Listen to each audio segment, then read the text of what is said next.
Hello everyone, you're watching the channel Stories of Our Life. Friends, make yourselves comfortable. I wish you to truly enjoy listening to this life story. The woman opened the door and quickly stepped into the office. She headed toward the CEO's office, but the secretary, like a guardian, stood in the visitor's way and asked sternly, "Do you have an appointment?" No, the visitor was taken aback, but then tried to move the secretary out of her way with the words, "I don't need a special invitation. Do you even know who I am? I don't care who the Pope is. What is your business?" Jill, with a sigh, sank back in her chair and said quietly, "My husband, John Leonard, is the director of the finance department. He's gone on a business trip and still hasn't returned. I need to find out from the CEO what he knows about this. Mr. Sharp went home 20 minutes ago.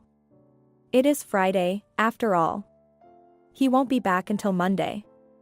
That's when you should come in. Unless, of course, your husband returns himself before then," the secretary explained. Jill left the reception area and walked slowly down the long corridor toward the exit. Her husband did not return the next day, Monday, or the week after. He had disappeared. There was no call or message from him. Her little daughter asked about Daddy every day, and Jill explained to her, as best she could, how important Daddy's job was. Jill went to the police, filed a missing persons report. Jill's parents took little Emily to their house while they searched. They thought it would be easier for their daughter that way. When she was left alone in an empty apartment, it only got worse. All kinds of bad thoughts crept into her head. The only consolation was that the search for him was underway. True, there were no results as yet. And would there be any results at all? They had met John 7 years before. She had noticed the handsome boy at school and realized she had fallen in love with him. She liked everything about him. She liked his smile, his laugh, the timbre of his voice. Jill dreamed that this handsome man would pay attention to her. To her he was the standard of male beauty, but it seemed that he did not notice anyone at all. One day something happened that changed her life dramatically. Jill literally ran out of the institute building because she was in a hurry. She and the girls had arranged to go to the movies in the evening. She needed to get some things done in time. Quickly running down the steps, Jill stood in the fluffy snow, which covered the ice. Immediately she fell. The laughter all around was loud. The girl was ready to fall to the ground with shame. She had spotted John in the crowd of boys as soon as she was on the street. She wanted to look as attractive as possible, but now she was 100% sure that he had definitely noticed her. She almost cried from annoyance. And her hip ached terribly. Suddenly someone reached out for her hand, and the most beautiful voice in the world sounded above her ear. "Can I help you?" Jill looked up. Exactly. She couldn't be wrong, it was John. The guy helped her up. While she shook herself off, he gathered up her textbooks back into the bag and offered to walk her out. Of course, she couldn't refuse, because she certainly wouldn't get a second chance. They walked slowly. He carefully supported her under his arm. Jill rejoiced. She was ready to forget all the business in the world. Forget the movies, forget her friends, just so their journey would never end. After they reached the house and sat down on a bench outside the house, she said, "Thank you, John. I don't know what I would have done without you." She wanted to say something else, but his phone rang, and after smiling, the guy stepped aside, and after talking and coming back, said, "I've got to go. Can you make it to the apartment on your own?" Jill nodded. John, after saying goodbye, quickly went about his business. Since then, they always said hello, often chatted when they met, and a couple of times he invited her to a cafe near the institute for coffee, and then walked her home. She was happy. She adored listening to him. She felt like she could sit and listen to him for the rest of her life. He was incredibly talented. John was the kind of man who could do anything he set his mind to. He never sat through anything with books, like Jill, for example. He had enough to attend lectures, and he knew all the material. Jill, on the other hand, had to learn everything by heart at night to get good grades. They started dating in the 3rd year. John was invited to work in the department. Jill's parents really liked the guy. Good for you, daughter. John is a very nice young man. Now I have peace of mind for you, her father used to say to her all the time. Jill was flattered by her father's words. She was saddened by only one thing. John was not the only one she liked. All the girls were crazy about him. But despite the fact that John had an even relationship with everyone, Jill was jealous. One day she shared her worries with her mother. She replied, "Daughter, but he is not your husband. Why torture yourself? You also know that he is handsome, and with such never just happens. You have to be ready for that.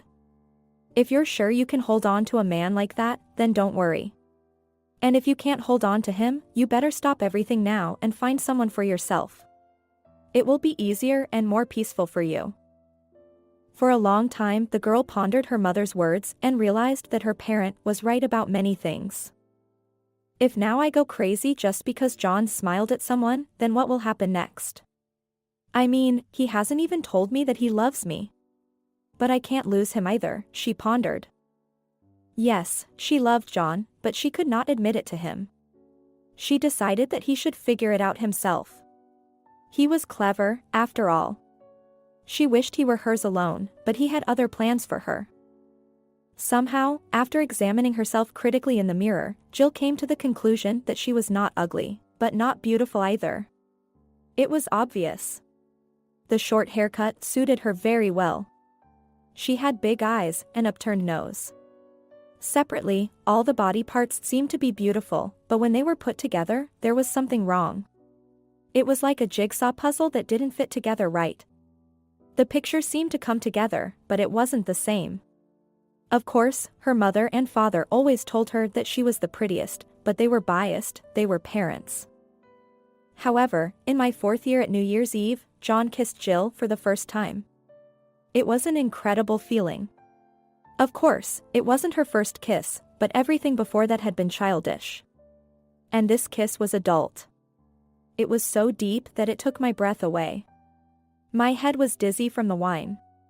Jill tried her best to respond to this passionate kiss, but John only laughed. "It turns out you don't know how to kiss at all." "I know. But I feel very good with you, John," the girl replied embarrassedly. "You mean you like being with me when I kiss you?" The guy smiled slyly. "Do I have to profess my love for you? Is there such a need?" Jill looked into his eyes and didn't know what to answer. Then she remembered that if there's nothing to say, you should always tell the truth, and quickly said, "Yes, I really like you." At the beginning of her 5th year, John proposed to Jill. The girls in the course were openly saying that they didn't understand the guy at all. What does he see in her? Seriously? Why did he choose such mediocrity? It's always like that. If a guy is more or less handsome, then he chooses some bogeyman. Was indignant the main beauty of the group. John's parents took Jill in right away. They had the wedding in a cafe and partied until morning. Of course, Jill knew that family life is not always easy. There were bound to be quarrels and resentments. But she had no idea that she would be so quickly confronted with her husband's infidelity. For a long time, meeting her husband from work, she could not understand what was wrong. One day it hit her. "You smell like another man's woman," she declared to her husband. She looked at John so shrewdly that it seemed to him that she could see right through him. For the first time he was afraid. But he was not afraid of being exposed. No. He was afraid he was going to lose her. After that, their relationship soured. Jill slept in her daughter's room more and more often. And when her husband tried to tell her his grievances, she slapped him in the face. "Are you crazy? You think I can't hit you back?" yelled John. "You can. Only I don't deserve it. I realized a long time ago that you were cheating on me. But I don't intend to share you with anyone or forgive you for your cheating. Decide what you will do next, because it can't go on like this," the wife replied nonchalantly. She went to the closet and pulled out a bag of things she had prepared in advance. "Where are you going?" wondered John. The woman walked silently to the front door, opened it, and turned to her husband. "I'm not going anywhere." "But you're going away. There are your things in the bag. I can't see you, much less sleep with you. Something has to change in our lives. And you have to decide how you're going to live your life. Will you live with me and my daughter or separate from us?" John freaked out and quickly left the apartment. He did not take the bag. In the back of his mind, the man hoped his wife would come to her senses and call him, but his wife silently slammed the door behind him. John went to his friend's house because his parents were on his wife's side. A week went by. He missed his daughter and he missed Jill. During that time, John realized he had no one closer than them. A month later, he was ready on his knees to ask his wife's forgiveness for what he had done. They talked for a long time. All the while, Jill never once looked at him. John had already lost all hope of forgiveness, but suddenly she turned to him and said, "Now, of course, you're making a good point. And I beg you to mark my words, you won't get a second chance." Then John was over the moon. He was able to regain the family he had almost lost through his own stupidity. He was sure that all the hardships were behind him, but how wrong the man was. 2 months after their reconciliation, John received the call he least wanted to hear right now. "You must come to me now. I have very important information for you," the woman said dryly. "Can't you tell me on the phone?" wondered John. He had absolutely no desire to travel this far to find out anything curious. "You don't understand. I don't just want to give you this news. I want to see your eyes after hearing it." "You're pregnant," whispered John. He felt the blood rush to his face. "You're very intuitive," the woman laughed into the phone. "Nancy, I'm not an 18-year-old boy anymore. I know that sex on the side can have its consequences. That's why I use protection. I do it all the time. I have nothing to do with your baby." "Good. Then I'll tell Daddy that you dash," Nancy replied suspiciously calmly. "You're blackmailing me," he didn't let her finish. "No. I just really want to see you," she sounded like she was smiling. "Okay. I'll come as soon as I can. But definitely not right now. I'm at work," the man sighed and turned off his phone. Nancy Smart was the only daughter of the deputy CEO of a science center. After he took over as head, the science center became promising, started attracting foreign specialists and engaged in very interesting developments. That is why John Leonard, a notable scientist, was a frequent guest at this hospitable center. Nancy appeared quite unexpectedly when John and Mr. Smart were having lunch at the restaurant. "Hi, Daddy." "Just a second," Nancy kissed her father on the cheek. "Listen, send money to the card, it's 0. But upon noticing John, the young woman immediately changed her plans. "Would you mind if I had a bite to eat with you?" The father couldn't hold back a smile. He knew his daughter all too well. "Meet Nancy, this is John, a future distinguished scientist." She stared at him with her blue eyes without the slightest shadow of shyness. She was only 19, but she was so uninhibited that John could only wonder how her father put up with it all. She took the man to bed herself. He didn't even have to make any effort. He understood that at her age he was far from her first. She didn't ask for anything, she didn't make any conditions, they just had sex without any strings attached. What man could resist that? John decided not to pass up such an opportunity and just make a variety in family life. John never hid the fact that he was married, that he had a growing daughter and was not going to leave them. Nancy was happy with everything, which made the man incredibly happy. Now every time he came on a business trip to the research center, his young partner arranged a fairy tale weekend for him. She was the woman with whom it is impossible to get bored. However, this was only temporary. And now this woman decided to go for blackmail. John would no longer return Nancy's phone calls. One day he texted her, explaining that there was no point in calling her to begin with, he had promised her nothing. Whose baby it is, she has to find out for herself. And he would come when he saw fit. Soon Jill's phone received pictures of John in his arms with Nancy. His wife forwarded them to her spouse's phone with comments that he was very photogenic. With much effort, John was able to convince his wife that this was all 3 months ago, that he had already apologized to her for the transgression, and they had worked it out. Jill seemed to believe it. And now it was time to go on a business trip to the science center. For himself, John decided that with Nancy it would be their last conversation that would end their relationship. A month had passed since the business trip, and John still hadn't returned. Jill went to the police as if she were going to work, but they would only helplessly shake their hands, searching. "We have put ads about your husband's disappearance all over the city and on the internet. But so far there have been no results," they kept telling her every time. "Did you go to the science center? Did you find out there?" Jill persisted. "Yes. An employee of ours went and talked to Mr. Smart personally."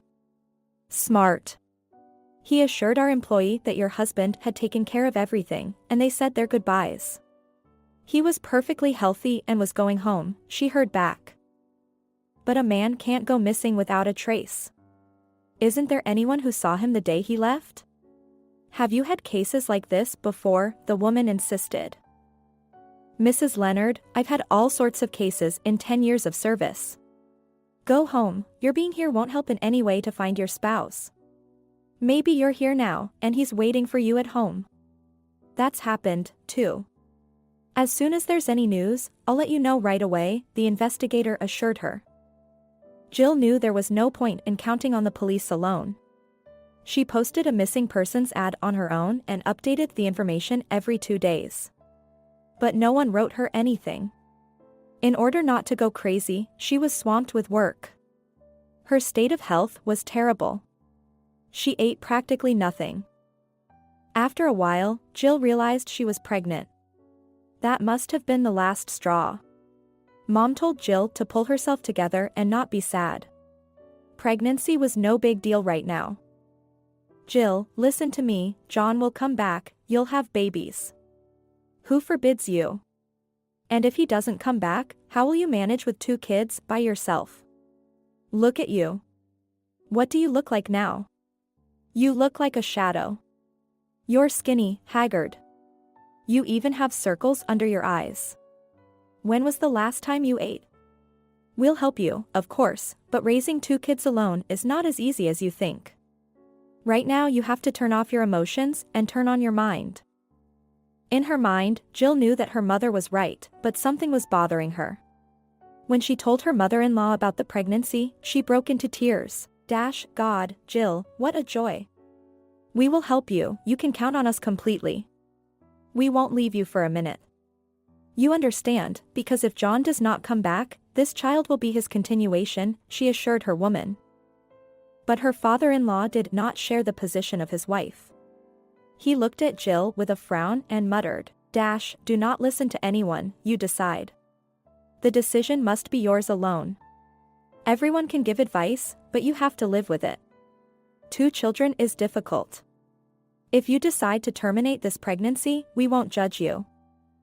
"Bruno, what are you talking about?" his wife yelled at him. "What? Look at her. There's only a shadow left of her. And the child has to be carried. That's selfishness talking right now. And if something happens to us, then how will Jill live? Or are you going to live forever?" He turned to Jill, gave her a fatherly pat on the shoulder, and said, "We'll take whatever decision you make." At home, Jill couldn't find her place.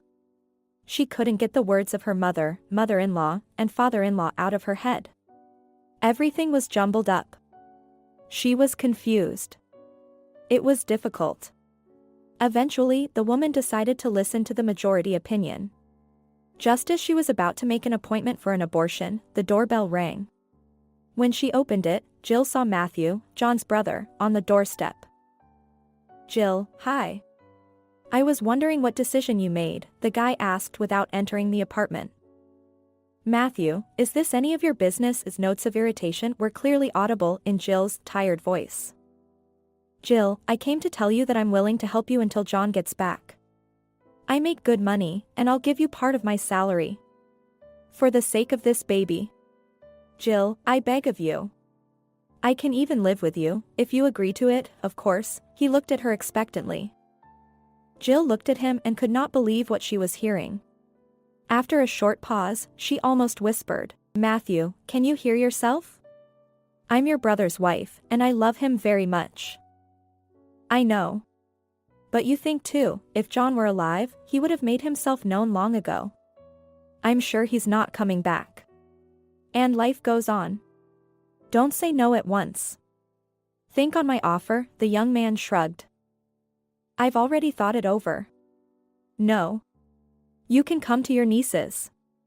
Forget about the rest, and she slammed the door in his face. That night she dreamed of John. He was alive and unharmed, smiling and holding out his arms to her. As she awoke, Jill made the final decision to give birth. From that moment on she felt better. But the pregnancy was going hard. Sometimes the woman cried into her pillow at night and wished she had listened to her mother's time. Both families helped her. Matthew became a frequent visitor to their home. That didn't make Jill happy at all. The boy was 3 years her junior. She could only think of him as a younger brother, but in no way what he was trying to be to her. Matthew, well, I thought we talked about this. And I asked you not to come over so often. You can't replace my husband. This is a very bad idea. You're wasting your time. Make the most of it. Talk to girls your own age. You just realize that while I put up with you and talk to you nicely, things can change.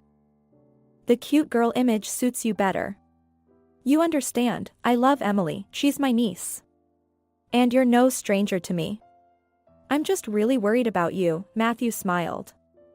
Jill looked at Matthew and realized how much she loved John. Despite his cheating, his attitude toward her, he gave her as much happiness as no man could give her. Now she would probably agree to any terms as long as her husband came back safe and sound. Time passed. Days after days, weeks after weeks dragged on tediously. No one knew anything about John. Though Jill was enviably persistent in going on the internet and sending out pictures of her husband, complete with cries for help. Matthew visited them with enviable persistence, bringing his niece toys and sweets. One day, while visiting John's parents, Jill noticed that her mother-in-law's tone had changed. It used to have a softness and tenderness about it, but now it was casual, sometimes even aloof. Mrs. Leonard, have I offended you in some way? You'd better tell me now, there's no need to keep it to yourself. Any misunderstandings we will solve? Jill inquired. The woman was silent for a long time. She seemed to be searching for the right words. Then she turned sharply to Jill and said quietly, almost in a whisper, "You're too friendly with Matthew. He's young, he doesn't understand much because of his age. He thinks he's doing the right thing now, but he'll understand later. But it will be too late. He used to have such a nice girl, and when John disappeared, he left her and came to see you. If you had turned him down right away, he wouldn't have come. And if that's the way it is, it means you don't mind. You shouldn't. Your Matthew is very stubborn. He doesn't go to me, he goes to Emily. And I explained to him right away that I don't need him, that I love John, and there can't be anything between us. But he goes anyway. What he's hoping for, I don't understand. Do you want me to stop opening the door for him?" sighed Jill heavily. "I'm sorry. It's just that I'm worried about both my sons. My husband has gone completely bad." Jill hugged her mother-in-law. "You know what I was thinking? Maybe we should hire a private detective. We'll add up the money if his services are too expensive. I think my mother wouldn't mind getting involved either. I'm tired of waiting for news from the police. They're not the ones with a missing father, husband, and son. We need to start doing something ourselves. Do you agree with me?" Jill tried to change the subject of the conversation. "I'll talk to Bruno." "Maybe you're right, Jill. Why didn't this idea occur to us sooner?" my mother-in-law agreed. The second half of the pregnancy went much easier, and Jill had a second wind in the process of finding her husband. She quickly found a private investigator. As the woman suspected, it was not cheap, but he was known as the best in town. The detective's name was Eugene. He was a serious, young, and very attentive man of about 35. He met with Jill for 2 days, and she brought him up to speed. He asked a lot of questions and all the conversations recorded on a tape recorder, and then immediately began his search. Jill, on the other hand, was getting ready to give birth. She was only a couple of weeks away from her maternity leave. At the ultrasound, she was told she would have a son, and she decided to name him after her husband. It warmed her soul. She knew that John would be pleased when he returned. The woman had no doubts about the latter. It had been 5 months since John had gone missing, but Jill felt that he was alive. She often had the same dream of him standing there, smiling, and silently extending his arms to her. The woman thought it was a sign. As long as she had this dream, there was a connection between her and John. And that means he is alive. The parents on both sides of Jill were supportive. They, like the young woman, were looking forward to the birth of their grandson. They bought a crib and stroller, but Emily rarely asked about her father, so Jill put pictures of John around the house and at every opportunity reminded the girl of her father. The young woman made a promise to herself that until she saw John's body, she would wait for him. Even if it took her whole life. She would bear him a son and not let her daughter forget him. In the meantime, Eugene arrived at the science center to talk to Mr. Smart. He had arranged to meet him in advance. "Hello, I was the one who called you," Eugene said as he entered Mr. Smart's office. "Come in. Have a seat.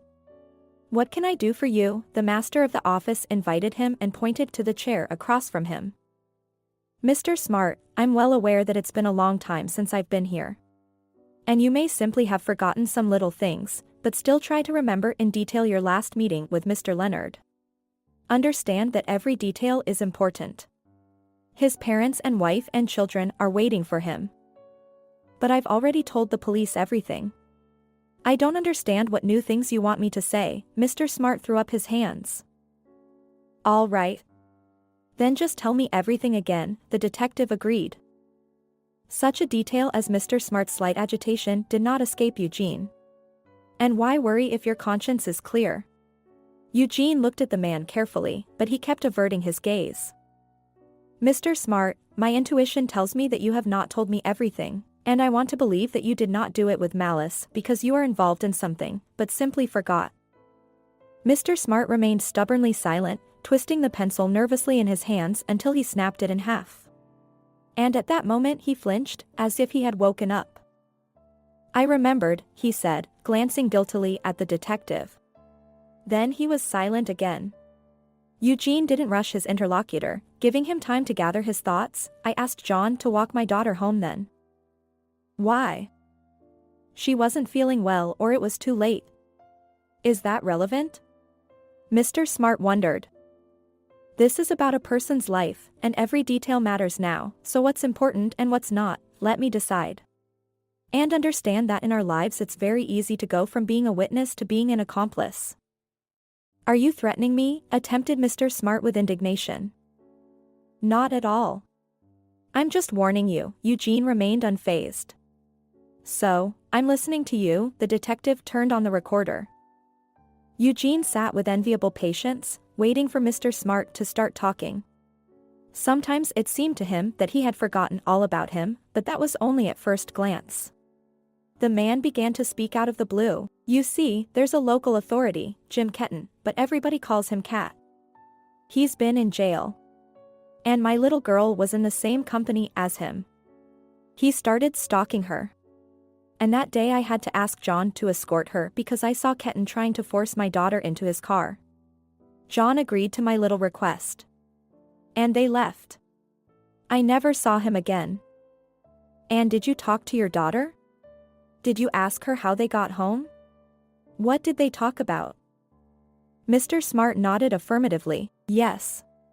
She told me that they stopped at a cafe on the way and sat there for a while." He kept looking at his watch because he was in a hurry to get to the station. But in spite of that he walked her home. She never saw him again either. "Is that all?" clarified Eugene, seeing that the man was confused. Mr. Smart was silent again, apparently contemplating whether or not to speak further. Eugene waited patiently. I tried to get home early that day, Mr. Smart continued his confession. The first thing I did was go up to my daughter's room. Nancy, we need to talk, I said. My little girl was lying facing the wall and didn't even move. I thought she was asleep. As I got closer, I noticed the earbuds in her ears. Nancy! I shouted louder. She turned off the music and turned to me and said, "Why are you yelling? Can't you see I'm tired and want to sleep? You'll sleep when we talk. What happened to you? What have you got in common with that fellow?" "Nothing," her daughter muttered. "So why is he treating you like he owns you? Tell me everything and we'll decide what we're going to do. I can help you." "Well, Jim Ketton and I met at a party. We drank too much alcohol, well, then you know what happened." "I don't understand," I replied then. Though, of course, I guessed it, but I guess deep down I didn't want to believe it. "Dad, don't be silly. So, we slept with him. And then?" "Well, then what? I'm pregnant." "What?" I couldn't believe it at the time. You know, that news made my eyes go black for a while. My daughter and this criminal. I left her room in silence, went downstairs, and drank a glass of cognac. And when I felt better, I came back to hear the sequel. "Does Ketton know about your situation?" "No, of course not. Dad, I wanted to charm John in the first place, but he was smarter than I thought." "So you were flirting with John?" "You know, Eugene, I felt bad again then, when I realized that my girl was sleeping with almost everybody. I guess it was partly my fault. You know what she said to me? 'Daddy, John is so handsome.' I couldn't resist that as a woman. So I thought I'd blame it on him, and then I'd deal with it myself. But he disappeared. So I asked what she was going to do. And she said she was going to have an abortion. I could not leave my little girl in a difficult situation for her, but I did not try to talk her out of an abortion. The next day we went to the clinic. The procedure was going hard. Time was lost. At night she opened bleeding. Nothing, her roommates woke up and called the doctor. She did not leave the hospital until a month later. She was pale, thin, scared. Then she told me she could never be a mother again. That's what the doctors told her. For me, of course, it was a blow. I held my little girl close to me, calmed her down as best I could. Although deep down I wanted to strangle her. It was all her own fault. Couldn't you be more careful? It's not the Stone Age we live in. But most of all, I blamed myself. How had I let her go? When? Why hadn't I taken an interest in her life? Work had always come first. Yes, I confess, I was sure that because I could provide for my daughter, that meant she was happy, but it turns out that wasn't enough. Can you imagine? I wish I'd realized it all now, when nothing could be fixed. Mr. Smart was silent for a while, and then he looked pityingly at the detective and said, almost in a whisper, "You know, Eugene, I've never had a heart-to-heart talk with my daughter in my life. I don't even know her life. She's dressed, shoes on, she's fed, she's got money on her card. And now I realize how scary it is." Eugene didn't know what to say to this poor man. He obviously didn't need his lectures. Eugene continued, "I met with Ketton myself then, talked to him man-to-man, and strangely enough, he heard me the first time." Nancy slowly began to come to her senses. She resumed her studies at the institute. And then the police showed up with questions about where John had gone. I didn't want to involve my girl. I figured if I didn't say anything about John seeing her off, it wouldn't be a big deal, but I guess I'd have to go through it all over again. "Where can I find Mr. Ketton?" inquired Eugene. "I don't know his home address. But I do know that he always walks near the nightclub. That's where I talked to him." Okay, Eugene stood up and turned off the recorder. He was about to leave, but suddenly stopped and turned around again. "I almost forgot. Please write me your home address. I want to talk to your neighbors. Maybe they can tell me something interesting. And also, how do I know Ketan? Do you happen to have a picture of him? That's the kind of thing I don't have. But, you'll identify him right away. Oddly enough, the guy is good looking. He's tall, he's a jock, he's got tattoos, he's got an earring in his ear. In a word, you can't go wrong, grinned Mr. Smart. Eugene said, "Goodbye," and left the office when he received the address. When he returned to the hotel, he decided not to run immediately to find Ketan. It was necessary to make up his own opinion of him first. That he was a bandit was self-evident. Mr. Smart's attitude toward him was also clear. Ketan hurt his daughter and, therefore, he is bad. It cannot be otherwise. But how can Ketan and John be connected? And were they connected at all? That was worth finding out. First, Eugene decided to pay a visit to Mr. Smart's home address and have a chat with the neighbors. Then he should talk to Nancy, too. She obviously knows more than her father. And I'll tell you this. Nancy's a real slut. One thing I don't understand is how such a decent father could grow up to be so, said the sweet grandmother who was sitting on the bench with the same friends outside the house where Mr. Smart lived. Smart. But she's very pretty, Eugene agreed. Nancy he had seen in a photo standing in Mr. Smart's office. Beauty alone isn't good for anyone. Brains must still be there. And what is this? She jumps into bed with one man and then another. And her father tries his best at work, a second neighbor joined in the discussion. Does she bring guys home or something? Eugene faked surprise as best he could. It happens that she goes home, too. She's Ketan's contact.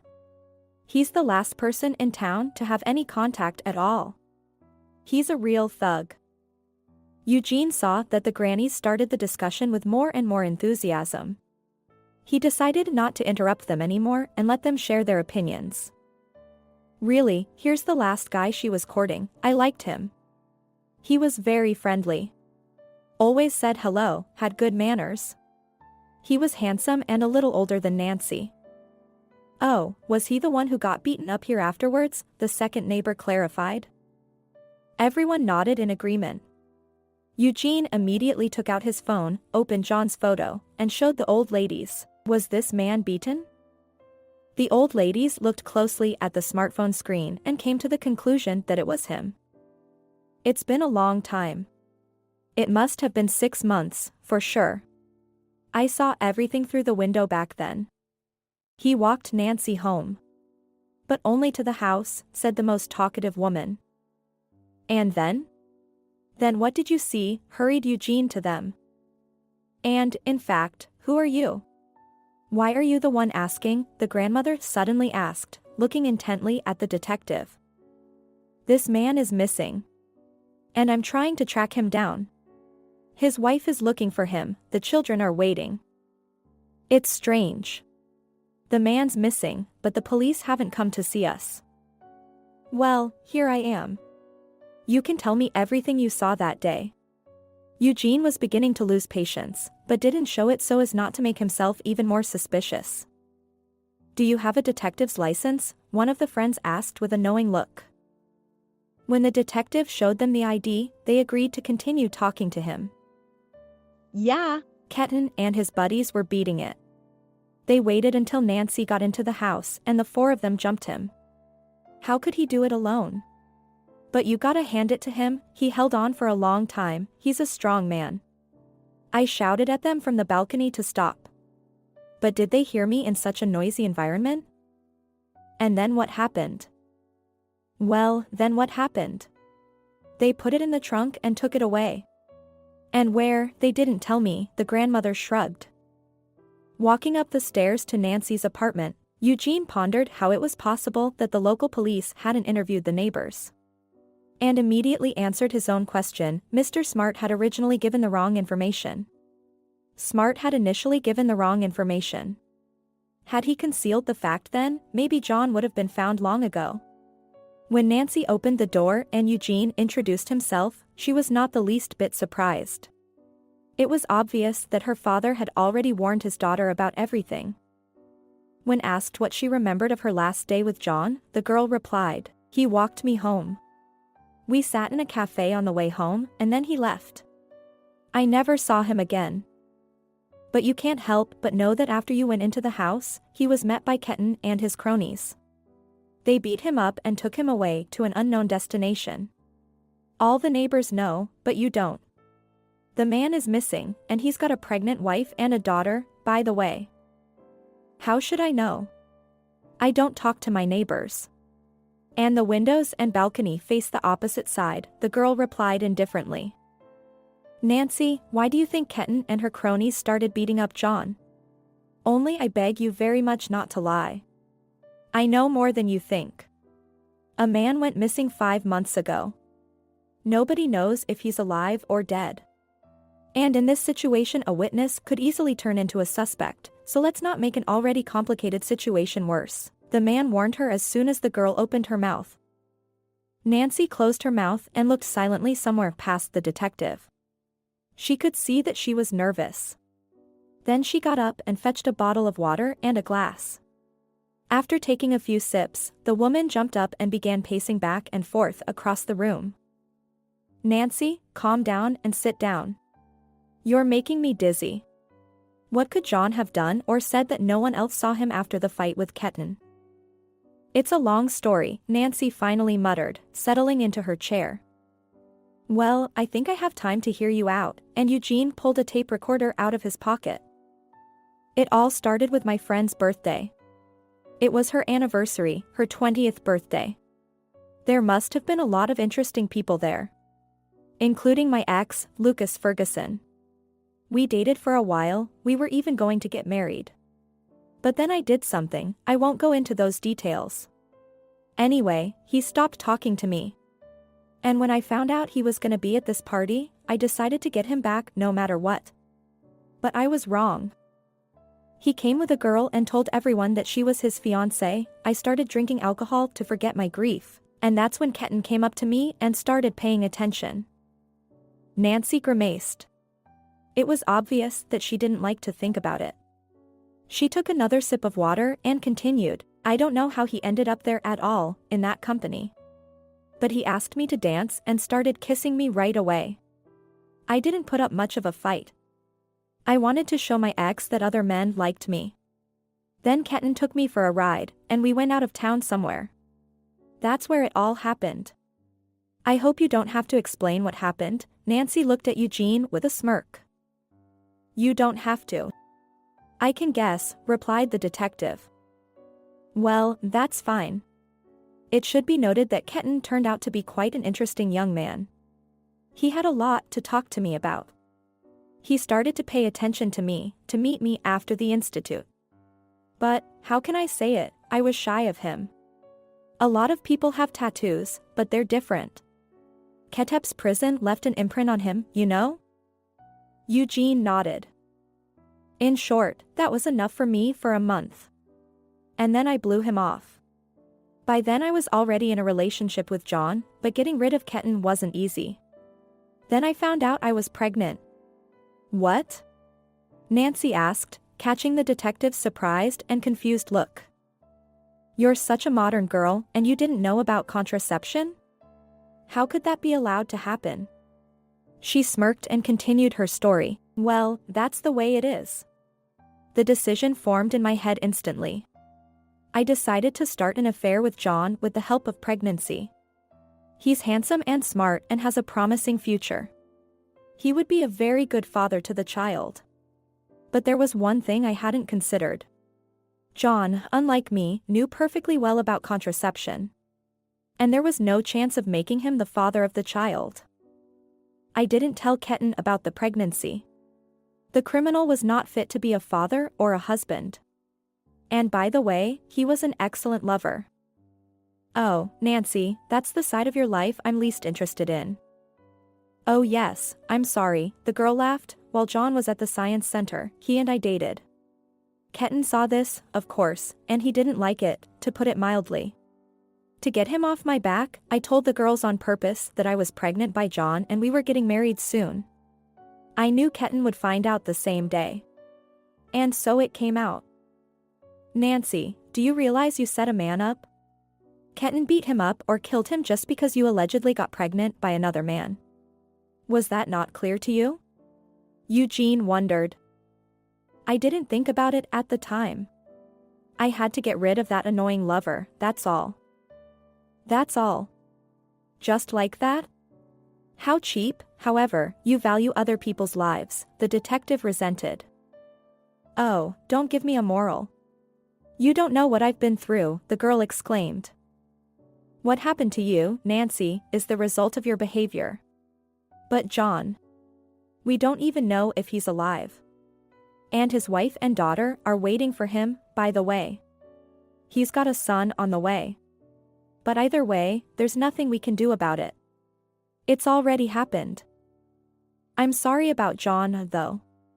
But it's also true that he doesn't always act like an honest man. If he has a family, why was he with me? And you didn't know that, smirked Eugene. Nancy didn't answer right away. I knew. He told me all about it at the beginning of our acquaintance and made it clear that he wasn't leaving his family. There you go. That means it was already your desire to continue a relationship with a married man. He didn't rape you, did he? No, he didn't. And he even stopped seeing me lately. He said he confessed everything to his wife and wasn't going to break his word to her anymore. I thought my wife was beautiful there, and when I saw her, I laughed for a long time, Nancy smiled. So you think that a man who has a beautiful soul cannot be loved? Now I know you can. Nancy, answer me one more question. Do you think Ketan is capable of murder? I can't answer you definitively. But I can tell you for sure that he is vindictive, the girl shrugged. All right. I'll ask one last question.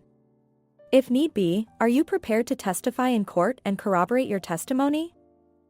She nodded affirmatively, and they parted. Eugene sat in the hotel all day, listening to the tape recorder over and over again. He simply didn't have the energy to show anger toward Nancy, but he understood from their conversation that this Ketan was not so simple. You have to be careful with him. Eugene decided to go to the nightclub tomorrow night and try to find Ketan. Well, today he needed to get his thoughts in order and get a good rest. The next day, at exactly 9 p.m., he was standing outside the nightclub.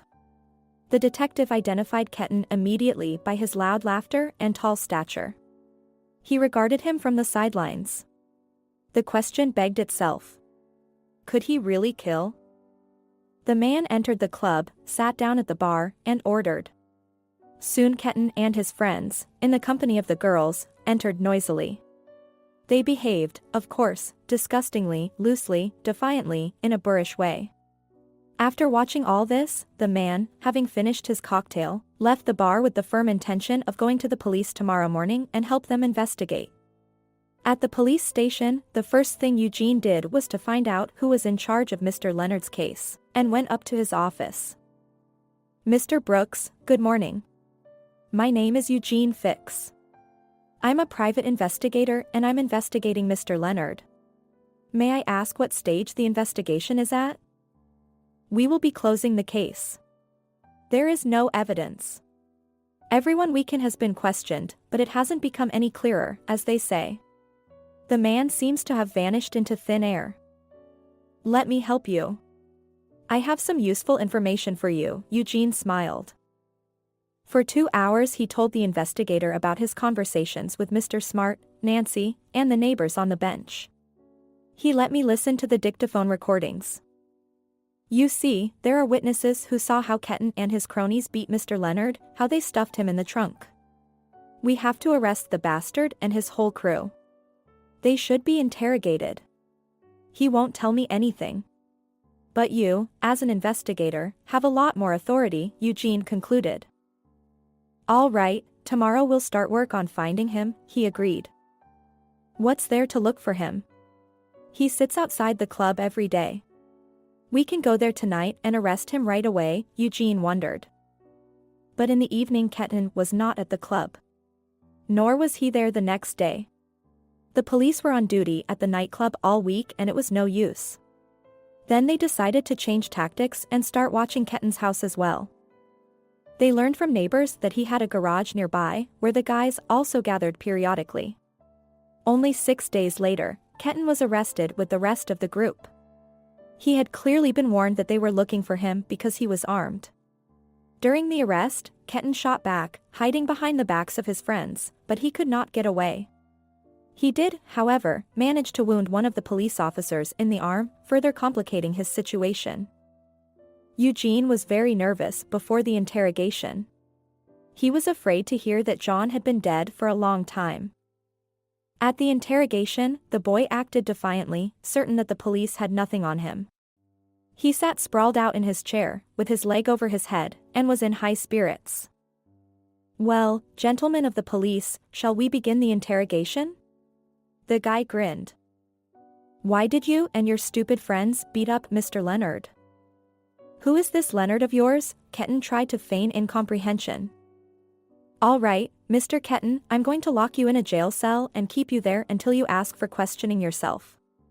You're not a stupid man, you might even say experienced, you know how they meet you there. So, shall we talk?" The interrogator was beginning to lose patience. All right. Anyway, he and my girlfriend were together. That's why he got hit in the head," the guy agreed. "But as far as I know, she wasn't your girlfriend anymore at the time of the fight." Ketten couldn't hide the surprise in his gaze. And Eugene rejoiced, "There you go, freak," realizing that we're not so simple either, and we know something, flashed through his mind. But as soon as Ketten started talking, the detective realized he was lying. The guy claimed that John had been unconscious at the beginning of the fight and had been beaten up by his friends, and that Ketten himself had just been lying unconscious the whole time.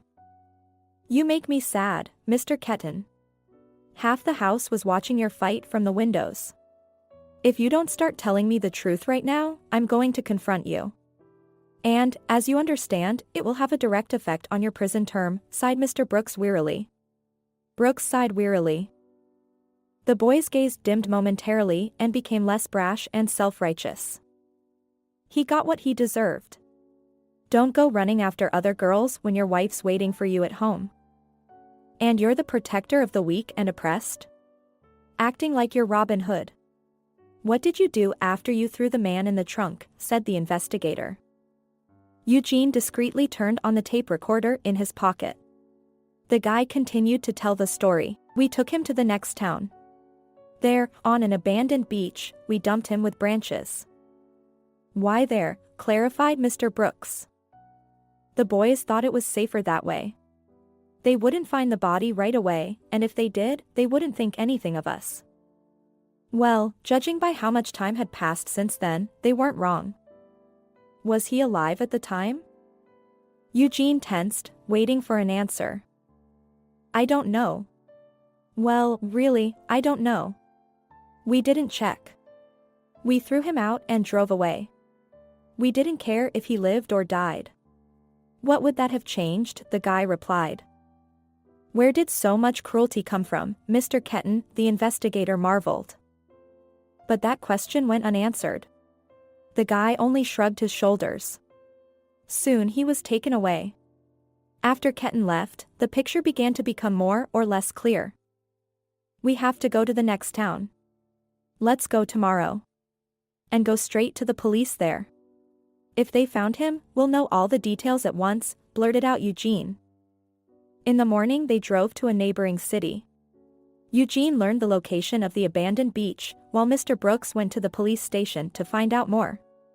As it became known, a man had indeed been found there some time ago.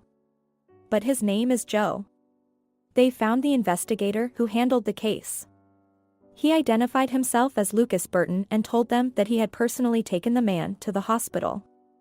How he ended up on the beach, no one knew. The man described how he had been found and his condition. Mr. Burton went to see him as if he were a second job. But he wasn't able to talk to the man until 3 months later. That's how long the victim lay unconscious. "And who found him?" asked Eugene. "The boys found him. Or rather, their doggy found him. The kids were fishing and the animal was wandering on the beach, and so it smelled the man. They didn't find any ID on him. He could not remember anything either. He doesn't even know his name. Where is he now? Inquired Eugene. We turned him over to the territorial hospital department.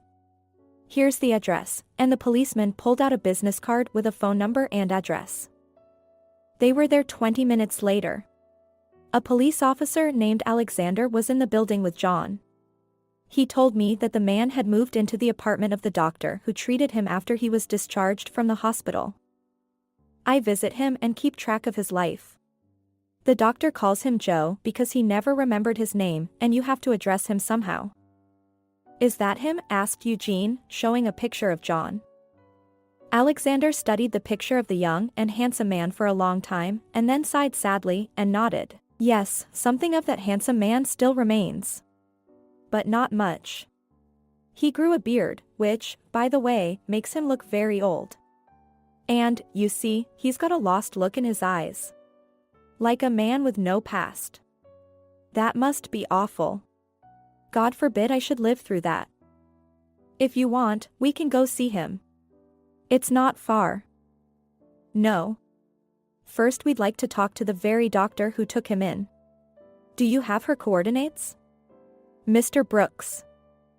The investigator gave them the phone number and said the woman's name was Clarissa Gareth. She was a neurologist at the hospital where John had been seen for a long time. After calling and clarifying the topic of conversation, they arranged to meet her at the hospital park.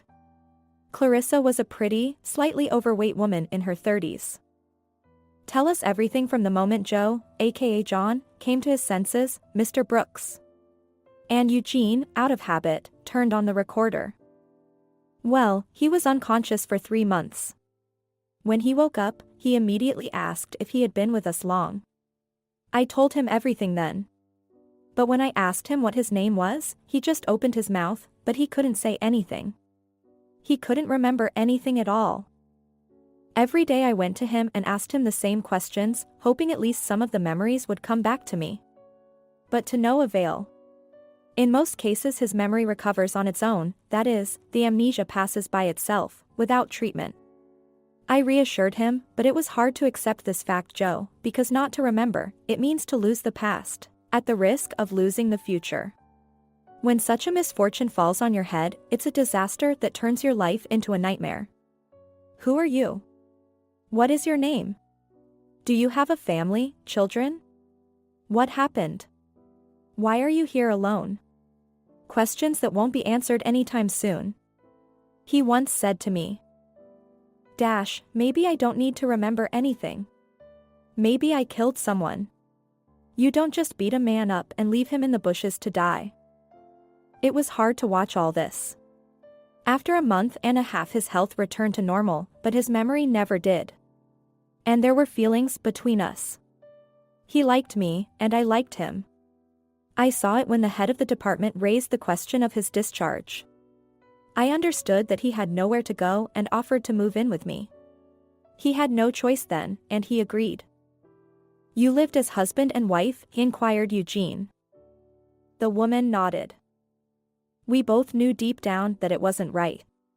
But no one was looking for him, and we had to live here and now. One morning I called him Joe.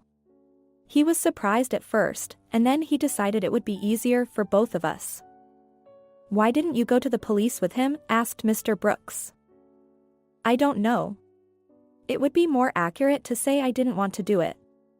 I decided right away that if he wanted to look for his family, I wouldn't stand in the way. But I wouldn't help either. You see, I really liked him. He was intelligent, smart, you could see that he wasn't just a worker. Yes, it's forbidden love, but it's no less sweet. One day I came home and heard Joe talking to a policeman. Help me, I don't know how I got here. Why am I here?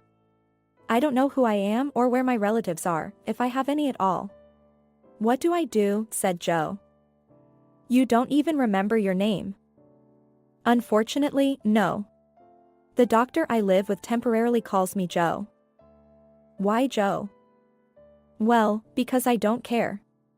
I don't know my real name, and I have to be addressed somehow. Okay, we'll send out an orientation. You'll live here for now. Then I'll check in with you if there's any news. Thank you, I look forward to it. When I walked in, the policeman was on his way out. The relationship between us after this conversation became somewhat strained. He started sleeping separately, and then he found a part-time job. One day he was sitting on the bench and heard a neighbor scolding her son for bad grades. They got to talking, and Joe offered to tutor the boy in math and computer science and physics. He couldn't remember why, but he knew these subjects very well. The boy's parents agreed and paid Joe well for his services. That's when he made the decision to live on his own. Now he and I are just friends. We sometimes go to the movies, to a restaurant, go out, but not much else. Clarissa finished her story and went back to work. The investigator and the detective called Alexander and agreed to go to Joe's house together. The men drove up to a 10-story building and saw him sitting on a bench outside the house, talking to a boy about 12. They immediately realized that this was the same kid that John had been studying with. Alexander asked them to sit there and watch from a distance, otherwise the man might just be frightened by the pressure. Alexander went over to John, sat there, talked about something for about 20 minutes, and then went back to the investigator and the detective. He never remembered anything, Alexander said. Should we do something? Can the spouse be told that the husband has been found? She's waiting, Eugene clarified. I think so. If she's around, I think he's more likely to remember everything, Alexander nodded. On the way home, Eugene pondered how to present all the information to Mrs. Leonard. Of course, the most important thing in this story was that John was alive and well. And the memory. The memory will come back, you just have to wait. He recognized the young mother from a distance. She was holding a blue bag, and when she saw the detective, she was ready to rush toward him, but, remembering her son, she carefully put him in the stroller. The woman looked intently straight into the man's eyes, not asking anything. We found him. He's alive and almost healthy. What do you mean, almost healthy? The woman clarified. Eugene noticed that she squeezed the handle of the stroller so hard that her knuckles turned white. Calm down, Jill. That means he doesn't remember anything at all. When he got out of the hospital, John started life with a clean slate, and his name is Joe now. He is a man without a past. The doctor says his memory may come back, but when, no one knows, he threw up his hands. Why was he in the hospital? He was beaten, taken to a neighboring town, and dumped there. John was found completely by accident. That's basically all I wanted to tell you at this point. Now, Jill, the decision is yours. When you think of going after him, call me. Eugene left, and she remained standing. The son in the stroller had long been awake and crying, but the woman heard absolutely nothing. A passerby brought her back to reality. Can't you hear your baby crying? Are you all right, woman? She tapped her lightly on the shoulder. It was as if Jill had awakened from a dream. She thanked the woman incongruously and began rocking the stroller, soothing her son. In the evening, after thinking it over, Jill decided to go to John with her son and leave Emily with her mother-in-law. She decided to take her mother with her, too.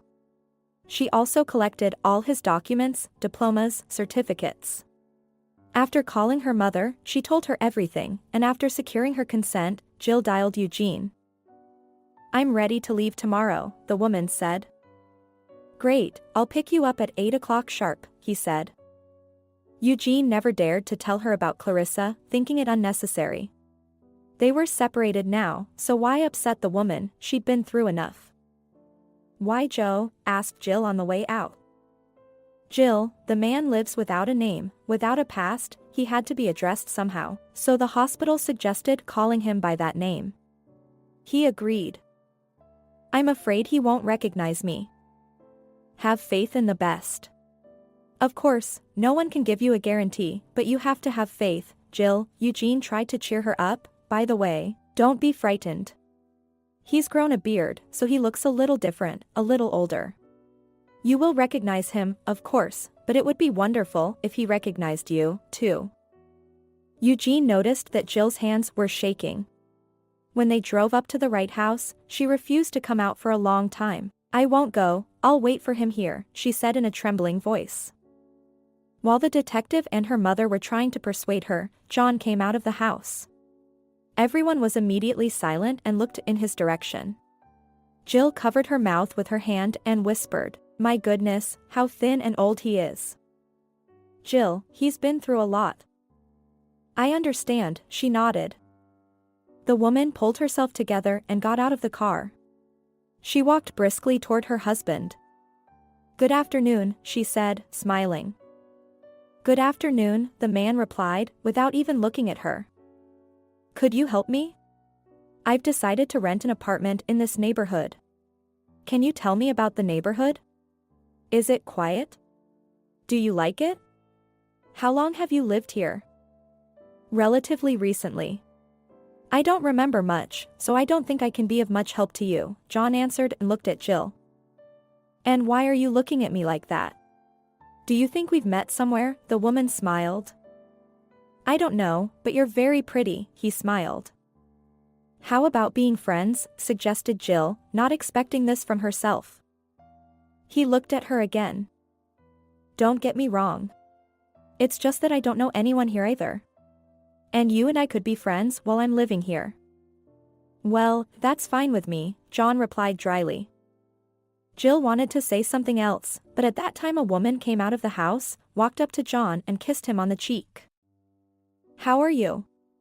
Don't you remember anything?" she asked. He shook his head negatively. "All right, let's go back to my place and have tea." She took him by the arm like a hostess and led him into the house. Immediately tears came out of Jill's eyes. She got back in the car and let her emotions run away. "Jill, calm down. You're a grown woman, you must realize that he couldn't remember you so quickly." The detective tried to bring her to her senses. "Is he cheating on me?" she said hysterically. "It was his doctor who treated him for 3 months. And then when he was discharged, she took him to her place. He had nowhere to go home to. He didn't even know his name. Jill, you have to understand that it wasn't John who lived in the apartment with her, it was Joe. They are 2 different people. Until you understand that, you won't get anywhere. So how does he live separately now? Where does he get his money from? If he's undocumented, he can't work. He got a job as a tutor for a rich family. He tutors the boy. They pay him well, and he was able to afford to rent his own place."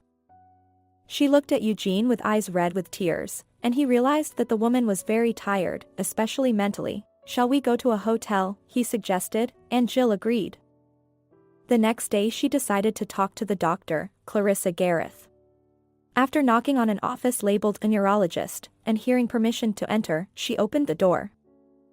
Clarissa looked intently at the visitor for a few seconds, and then said, "Hello, I saw you outside my house yesterday. You were talking to Joe." Jill nodded and sat down in her chair. "That's right, Mrs. Gareth. Only he's not Joe, he's John Leonard, my husband." "I'm Jill Leonard." The woman pulled out their pictures and John's papers together. "I came to you for advice. What should I do? He doesn't remember me, but I don't want to take him home by force either." She noticed that the doctor was worried, but she even looked at the photo. "Beautiful couple. And John is just handsome," she said. After a little silence, the doctor returned the photo to the owner and said, "Show him everything you've shown me and tell him little by little. You understand, Mrs. Leonard. Joe, I'm sorry, John has lived here long enough. He doesn't remember the past, so he's holding on to the present. That's all he has for now. The most important thing now is patience. I'm going to start saying your name more often, too. Maybe by working together we can get things moving." "Thank you. One more question. Do you think I should go to his house?" asked Jill. "He might not let you in. Your husband is overprotective. And as you understand, you're a stranger to him. No offense, but he is. But on the other hand, Joe won't let you in the apartment. But if he remembered the name John, that would be fine. After thanking the doctor, Jill left the hospital and made her way to John's apartment. She couldn't find him at the house, so she decided to go up to the apartment. Ringing the doorbell, she heard a painfully familiar voice. "Who's there?" Jill answered. "It's me, your new acquaintance. My name is Jill, we met yesterday. Remember me?" "Jill," he opened the door. "Your name sounds familiar to me.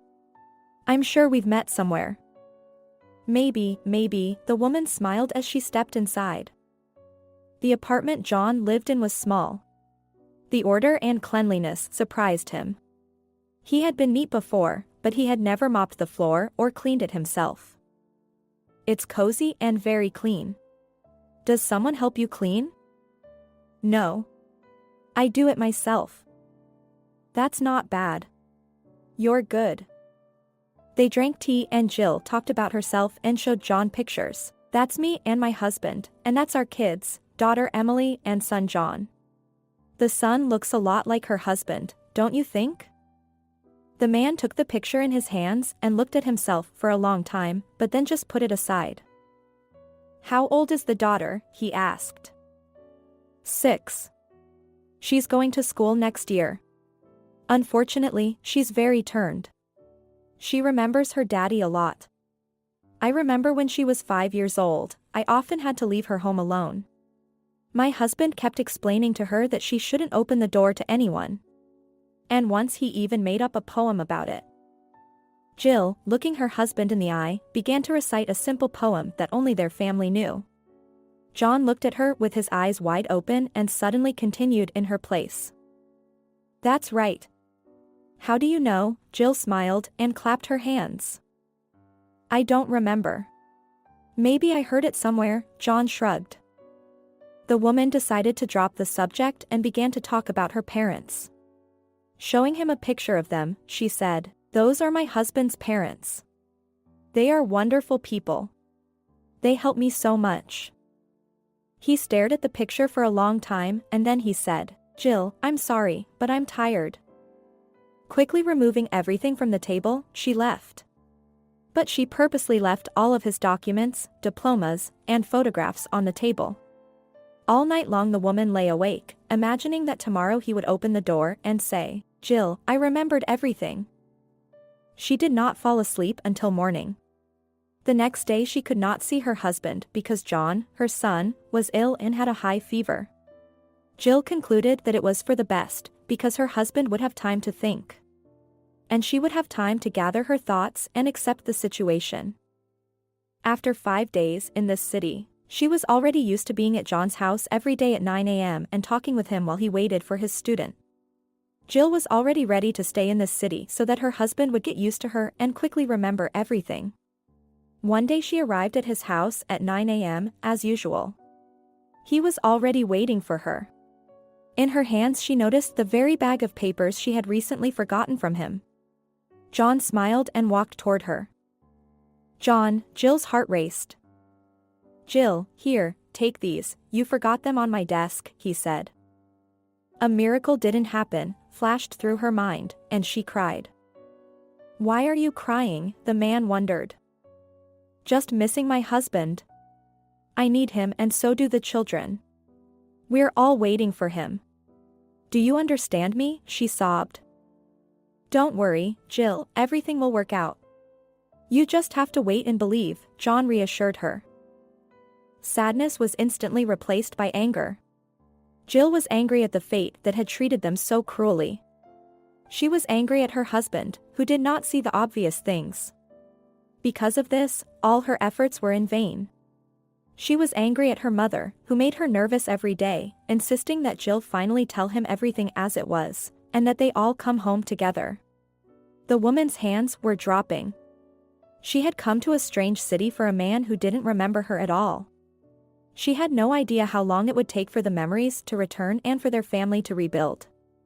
And would that time ever come? Suddenly she calmed down and looked intently at John. "We need to have a serious talk, can we come to you?" He nodded. They went into the apartment. He sat down on the couch and Jill took a chair and placed it across from her spouse so she could look him in the eye and watch his reaction, as they talked. Your name is not Joe. You are John Leonard. I'm your wife Jill Leonard. Those pictures are of our children, Emily and John. In that bag are all the diplomas and certificates and documents. These are all yours. I know, John said suddenly. Jill even flinched in surprise. The flame of hope flickered in her soul again. Do you remember everything? She whispered. No. It's just that the first time you showed me that picture, I realized that the man in the pictures looks a lot like me. Accordingly, it was either me or my brother. I'm not an idiot.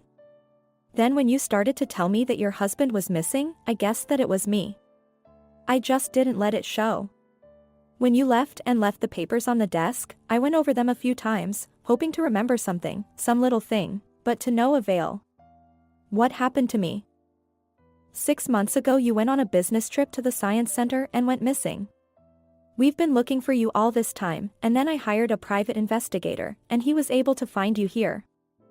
She was quiet for a moment, then moved closer, took his palms in hers and whispered, John, let's go home, your parents and brother are waiting for you there. We all need you. We're not happy without you. The man released his hands, stood up, and said, I have to think. She rose silently and headed for the exit. You think about it. But just know, I'm not leaving here without you, said the woman, standing at the front door. She walked out. On the way back to the hotel, she dialed Eugene's number and told him everything that had happened. He answered. Need a stressful situation. I'll be there soon. Jill was glad he was coming. She knew the detective would help. Eugene drove out that evening. He was worried about this family, not knowing why himself. Upon his arrival, Jill told him everything in detail. Eugene could see how nervous she was. You see, Eugene, he didn't accept the information I told him. I don't think he's going to go home with me.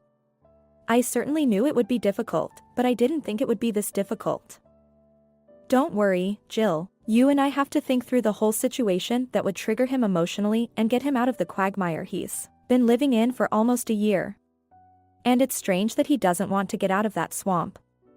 He's just more relaxed that way. But I won't give up. He's the man of my life. I'd do anything for him, even walk barefoot on glass. Well, I think that's unnecessary. Although, I must say, I envy your husband. It's a great blessing to have a wife like that. Don't exaggerate. I'm an ordinary wife who's just in love with her husband. That's what's surprising. After all these years of married life, he smiled. What do you propose to do? Jill shifted the topic of conversation. Listening more closely to the detective, the blood rushed to her face. All in all, it wasn't a bad idea. She'd have to remember the basics of acting. But for John she was willing to do anything, and even to learn a new role for herself. Thank you. I'll do anything. Let's try that, too, Jill said, when Eugene stopped talking. At this they said, goodbye, and went to their rooms to rest, to gain strength and tomorrow to play the premiere of a play for a very important man. There was a woman in love in the leading role, which meant that everything was going to work out just fine. The next day, in the afternoon, Jill went to John. They had tea and cake. He asked her about the past, and she gladly told him. When it got dark she started for home. John volunteered to walk her home. Thanks, I'm not far, just a short walk to the bus stop, she thanked him. As they left the house, Jill began to shake a little. The main part of the play was beginning. She knew Eugene was waiting around the corner of the house next door. When they reached the right corner, the woman said to John, "Go back home, I'll make it on my own. It's drizzling, God forbid you catch cold." He wanted to argue something, but she insisted and, after kissing him on the cheek, "Goodbye," disappeared around the corner. As she approached the house, the man heard a heartbreaking cry. "Help! Jill!" rushed through his mind. The man quickly ran to where the call for help came from. He saw Jill struggling with some thug who was desperately trying to snatch the woman's bag. When he saw John, he punched Jill and ran away, getting slapped in the face. She lost her balance not so much from the force of the blow, but from the surprise. This was not what she and Eugene had agreed to. But, I must say, from the outside it looked very authentic. "Jill, are you all right?" a frightened John ran up. He helped her up and saw large tears streaming from her eyes. The resentment was choking the woman so that she could not utter a word and only nodded. John shook off her cloak of leaves, sat her down on the bench, and took out his cell phone. "We should call an ambulance," he said, while Jill tried to let him know that he didn't need anything. The man was already on the phone. "My wife was attacked and beaten." Yeah. "She's conscious. She can talk," he answered patiently and glanced nervously at Jill. "What? What kind of injuries?" John covered the tube with his palm and turned to Jill. "What, are you in pain?" She shook her head negatively. "I'm sorry," John answered into the phone and turned off his cell phone. "How's your back? Does it hurt?" he inquired. She nodded. "Well, there you go. And you say you don't have any pain. But you know about my back," the woman muttered, still continuing to cry. "Yes, I do. Autumn is the hardest time for her," the man sighed. "That's just it. The bag was stolen." "Pathetic," sobbed Jill. "Nonsense. She was old. It's years old. I'll buy you a new one." John waved his hand. He put his arm around his wife. That's when it hit Jill. He remembered her back and the bag. She wanted to say something, but remained silent for fear of spooking her luck. "I have to go. My mother and son are waiting for me at the hotel," she said quietly. "Let me call you a cab," John said, then looked at Jill, smiled and pointed to his beard. "Before I show up in front of my relatives, I need to get cleaned up." The woman rode in the cab and was afraid to get excited. She didn't understand how successful their performance was, what exactly he remembered, all or just the episodes. All would not be known until tomorrow. Then Jill noticed that Eugene's car was following her. They had already entered the hotel together. "I'd like to point out that there was no real agreement to fight," Jill said, slightly offended. "I agree. But who knew you would fight so desperately for your junk? I mean, you had your hands full in it, so I had to act on the situation. And that, mind you, was the only thing I could think of. If your husband had run up to me, I would have had to fight him. And that scene would have been much more interesting and more traumatic. Don't you think so?" Eugene nodded. Jill couldn't agree more. "Jill, really, it was spectacular," he laughed. "Thank you, Eugene, for your help," she laughed back. By the way, he remembered that I was his wife. About my bad back he also remembered, and also that my bag is already old. You understand, we've moved things along. So that's great news. But let's not jump to any premature conclusions and wait until tomorrow," the man exclaimed. Upon entering the hotel room, Jill realized her mother was still awake. She was waiting for details. The woman could not sleep all night. After these events, they would learn to appreciate life, which is more important than anything in the world. At such moments you realize how fragile and unpredictable the world around you is. At such moments, you realize how important every minute, every second, every moment spent with your loved one is. How she wants to talk to him, to be in his arms and breathe life into him. Sleep did not come to her until morning. When she came down to breakfast, she saw Eugene. In his hands he held her bag. "What will you do with it?" "You can't let John see it," the man asked. "I agree. We should just throw her out. It really is very old. Especially since her husband promised a new one," Jill nodded. "Even so," smiled Eugene, feigning surprise. Jill laughed, and after a little silence, she suddenly asked, "Eugene, can I ask you a personal question?" "Sure," he nodded, taking a sip of coffee. "Why aren't you married?" He looked at her very carefully, and the woman caught the tenderness in that look. The thought suddenly flashed through her mind, what would happen if she didn't have John in her life? They might well have been a couple. I guess I haven't met the one, loyal and in love with my husband yet, the man replied, averting his gaze. Eugene, you are a wonderful man. I think you are bound to meet such a woman. After breakfast, they went to John's, this time with her mother. Jill was nervous. She didn't know if he would recognize her mother or not. When the man opened the door, she gasped in surprise. Standing in front of them was the familiar John. He had shaved off his beard and looked 10 years younger at once. Before her stood the same John she had once known. Hello, Jill, he smiled. Do you remember Mom? Asked Jill. Sheila Gordon, the man blurted out after thinking for a while. That's right, that's right. John, congratulations on your return. And this is your son, Jill said and handed him the baby. He took him in his arms and looked at his wife in confusion. Here's a son I certainly don't know. And that's not surprising. I found out I was pregnant after you disappeared. What's his name? Sam, Jill replied, and caught her husband's satisfied look. Jill wanted to leave as soon as they went to the police, but John didn't want to do that. He needed to say goodbye to the student and his parents. These people had saved him by giving him a job. He needed to say goodbye to Clarissa, for she, too, had played no small part in his story. She had sheltered him, fed him. All these people had been his guardian angels for quite a long time, and he just had to say thank you to them. The student cried for a long time, unable to imagine how he would study without John's help. The tests were coming up, and the kid was worried. His parents were upset, too, because their son was doing much better, and no one wanted to go back to the old days. They agreed to study online and transfer the payment to the bank card. This option suited absolutely everyone.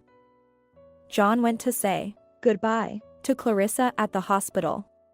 Going home to her house was somehow uncomfortable now. I'm leaving, Clarissa. I came to say thank you for everything. You really helped me out, kept me from disappearing and turning into a bum. And I'm sorry I couldn't give you what you deserve. We didn't have a future to begin with. I'm sorry, you'll meet your soulmate. I'm sure you will. It couldn't be otherwise. If you and I ever meet, we'll look at each other with a light heart, and we'll remember our adventures with a smile. But we will never regret what happened to us. Never, the woman replied. She got up from the table, walked over to him in a hug, and whispered in his ear, "Thank you for brightening my loneliness. We would have made a good couple, if you had loved me. But we didn't," the doctor said. Then she returned to her workplace and in a completely different tone said, "You should definitely register with a neurologist and see a psychologist." Why do I need a psychologist? The man was surprised. You do not understand. When you come into the collective, you're going to have a hard time. You have to adapt to society. Just don't hide, don't close yourself off from the world, thinking there are enemies around. Promise me that you will do as I ask you. All right, I promise you. He walked quickly out of the office. For some reason it was very hard on the soul. Anxiety and completely unwarranted fear was building up. He was leaving his little world in which he had lived for a year. And that life was not bad at all. But he had to move on. Life does not stand still. With Jill and Eugene, they went to the police. John told them everything from the moment he left on his business trip. Then Eugene brought them home to their hometown. Their parents cried, hugged, and inundated them with questions, but John really wanted to take a shower and get some rest. Emily looked at her father like he was a ghost. We had to wait for her to get used to him. A year is a long time for a child of that age. Not much time passed. One day Jill arrived at her mother's house, and the woman noticed her daughter's mood from the threshold. "Jill, is everything all right?" she inquired. She shook her head. "I don't know, I always thought he'd come back and we'd all be living like we used to. But it will never be like before, because John is different." Where can I find so much strength to fully accept the situation and realize a simple truth? There is no going back. We are starting a new relationship, we are getting to know each other all over again. We've both changed a lot in a year. Now the question is, will we like each other so renewed? I have become tougher, more independent and used to make my own decisions. John has fallen in love with me in a different way. Will he accept all these changes in me? Does he understand that fate has given him a chance to return to his family, to his familiar way of life? Only is that way of life still familiar to him? God, why so many questions? Mom, it's so complicated. My brain is ready to explode. Honestly, I didn't think it would be this hard. Do you still love him? The mother asked quietly, hugging her daughter close to her. Yes, my feelings for him remain. And besides him, I don't want to see anyone else around. He is a wonderful man. He's my favorite genius, the girl nodded. John was hired as an ordinary employee. His former position was long gone. And production had undergone many changes in a year. Progress was never static. John had to learn a lot of information all over again to rejoin the team where he was looked upon as an oddball. Not every nervous system can withstand that kind of stress. And his system gave up. He went to work without pleasure. He did not communicate with his colleagues. His wife tried to talk to him, but that annoyed him even more. If it's not your thing, why work there? Aren't there enough jobs? She kept saying to Jill. Everything here isn't mine. Everything, you know? Other people's work, people's town, John muttered. Maybe we're strangers to you, too, Jill's eyes instantly filled with tears. You know, I already feel guilty about finding you. Don't talk nonsense. You did everything right. It just takes time. John hugged his spouse. Clarissa advised me to see a psychologist. I didn't understand why then, but now I do.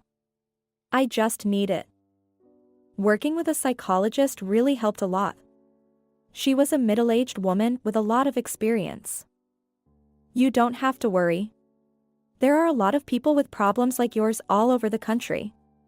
But unfortunately not everyone is that lucky. Many have been living under false names for years, she said. I was Joe once too, smiled John. You got the name Joe a year ago and have had time to get used to it. It's understandable that even your real name you have to get used to all over again. But as a rule, after a year and a half, almost everyone integrates into society. Many people blame doctors and the police for their bad work. But there is nothing to blame them for. A hospital is not a shelter, a hotel, or a bed and breakfast for homeless people. They brought you back to life. Can you imagine a man who has to move from his room to the streets of a foreign city with no money, no papers, no name, no memory? Just the thought of it gives me the creeps. I was lucky, I had help from good people. I didn't end up on the street. They even gave me a name. It was only thanks to them that I was able to survive all this hell. But that's not what's bothering me right now. You see, everything annoys me, my wife, my children, my parents. I understand that they are not guilty of anything, but I can't do anything with myself, exclaimed John. You're annoyed at your wife for finding you and pulling you out of your usual environment, am I understanding you correctly? I'm ashamed to admit it, but you're right. You have to decide for yourself, John, do you want to be in the family or not? Do you need this woman as a wife or not? Once you decide these questions, believe me, you'll feel better right away. But it's not like I can leave my 2 kids and leave my family. And you think coming home with a sour face and thinking everyone is to blame for your troubles only makes them happy? I doubt that very much. The family needs to feel that you need them. All family members need to feel that only together can you overcome all difficulties. Otherwise, the family becomes a cage in which the instruments of torture will appear very soon. So day after day, month after month, the psychologist brought John back to life. Gradually, he developed an interest in his work. He and Jill began to spend more time together. His relations with his parents became better. Once again, everything was in bright colors. It took 2 years. For 2 long years he recovered from the horror he was able to endure thanks to his wife. John is still amazed at how much courage, fortitude, tenacity, and strength this little woman had. She had enough love and tenderness for everyone, and in return she needed the warmth and love of her loved ones. After another year, John was called to court. He didn't want to plunge into that nightmare, but he had nowhere to go. When Kenton was led into the courtroom in handcuffs, John shuddered. The handsome guy's facial features became animal-like, predatory, but not human in any way. The look was maddening. In a word, this guy had finally lost his human face. He responded in a boorish way. As usual, he never cared what others thought of him. When he saw John, the guy smirked. "So, you're still alive. Too bad, I should have hit you harder. Well, live on, but remember, you can't take someone else's stuff." He held up his index finger. The boy laughed so loudly that the judge reprimanded him. Mr. Smart also attended the trial. Smart, who first came up to John and apologized. Nancy, on the other hand, walked by and pretended not to know John. The man looked at her and did not understand what he liked about her. Kenton ended up getting 15 years in maximum security, while the accomplices were given a lesser sentence. As the defendants were being led out of the hall, Kenton yelled for Nancy to wait for him out of jail. That was the end of the nightmare, and John and Jill went home together. Emily pleased her parents with her progress in school. It was obvious that she inherited her brains from her father, because she was always ahead of her peers in her studies. But John's relationship with his son did not work out. The boy did not accept him and stubbornly called him uncle. On this ground, they often quarreled with Jill. One day John arrived at his mother's house, and when he was alone with her, he asked, "Mom, are you sure Jill hasn't been with anyone in my absence?"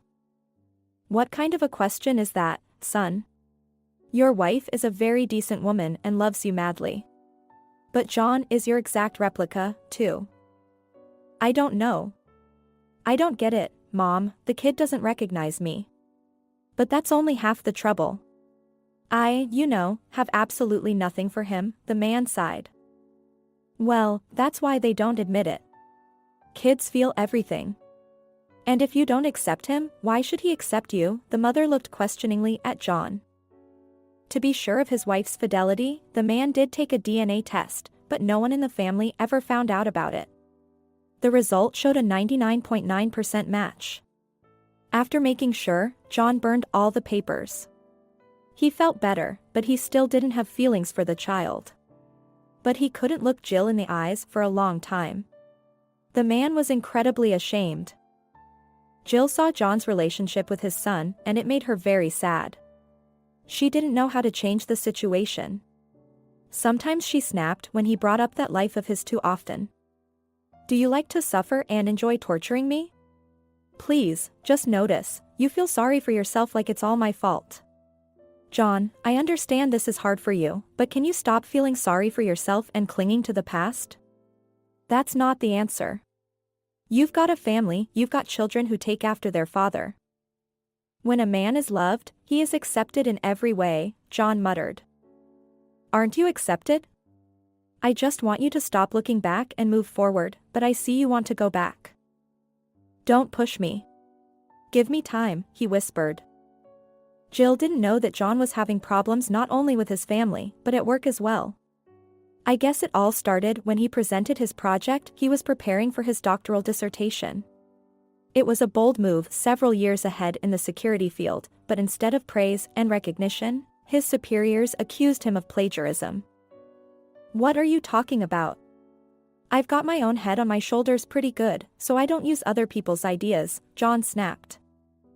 "I don't know what your goal is, but I know for a fact that your thoughts and Stephen Simon's thoughts are the same. He presented us with this idea a week and a half ago," the department head told him. "You mean you don't believe me?" He wouldn't budge on John. "What do you mean, believe or disbelieve? Mr. Leonard, we're not in kindergarten." He came home very angry that day and yelled at Emily when she asked for help with math. He argued with his wife when she tried to calm him down and said he was going to spend the night at his parents' house. He slammed the door loudly and went to his mother's house, hoping to find understanding there. He walked to his parents' house to recuperate and put his thoughts together. After telling his mother and father everything that had happened to him at work, John looked at his frowning father and said, "I should have listened to you then, Dad, when you suggested I patent my project. But I had no idea it would be stolen. And now I could hardly prove anything. Can you imagine, in the eyes of my colleagues and the whole company, I turned out to be a thief?" "Son, don't you worry," the father began, but John didn't let him finish. He burst out again, "Don't, Dad, don't give me any comfort. So much work has been wasted. Do you understand? And it's all gone in an instant." "Shut up," my father said menacingly. John was silent, and the mother flinched in surprise. They both looked at the head of the family. "Let me finish. I patented your project. Yes, I did it in secret from you, but you got stubborn then and asked a lot of unnecessary stupid questions. I decided to do it myself. To be honest, I don't regret it." The father went to the closet, took out a folder of documents and handed it to his son, who still could not believe what was happening and from surprise could not utter a word. Here are all the documents. Take them to work and prove to everyone the truth. And go back to your wife and kids. And next time, I think you'll be a little smarter," said the father. John could not believe what was happening. The adrenaline in his blood was off the charts. He was laughing and crying at the same time. He hugged his father and mother. The only thing was that he didn't go back to his wife, he stayed the night at his parents' house. The next day John came to work a little earlier and went straight to the CEO's office. He did not look at him very friendly.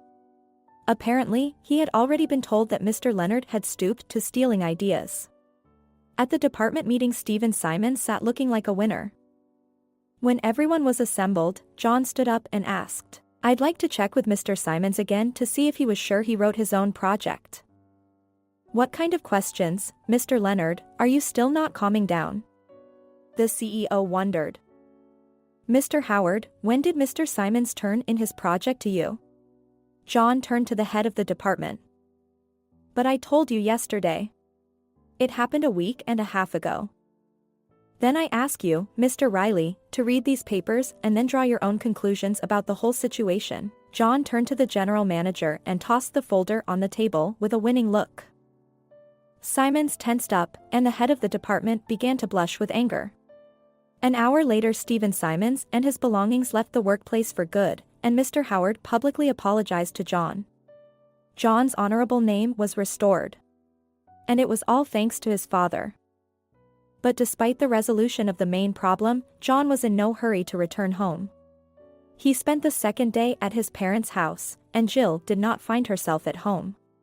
When she waited for her husband until late in the evening and decided to call him, Mrs. Leonard answered the phone. "Yes, Jill, I'm listening. John is already asleep, and I saw that it was you calling, so I decided to answer. Did something happen?" "Well, aside from the fact that your son has been staying with you for the second day without an explanation, everything is fine. I wanted to see how he was doing." "He's fine, dear," my mother-in-law answered sweetly, as if nothing had happened. "Mrs. Leonard, don't you yourself wonder why he doesn't go home? Are you satisfied with everything? Doesn't he care if we're alive and well? Or do you think this behavior of a grown man is normal?" "Jill, I'm not used to interfering in my son's lives." "I see.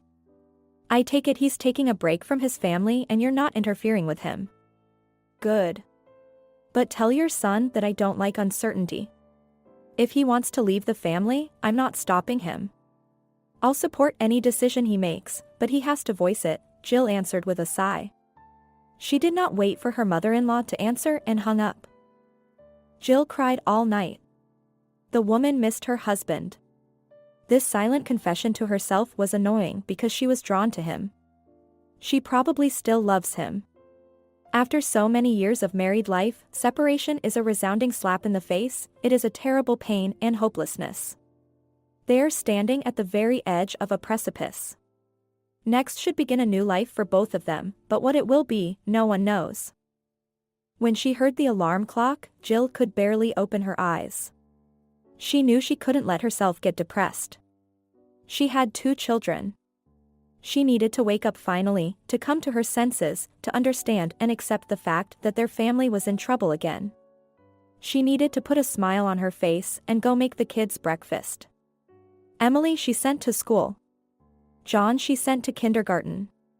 She ran off to work herself.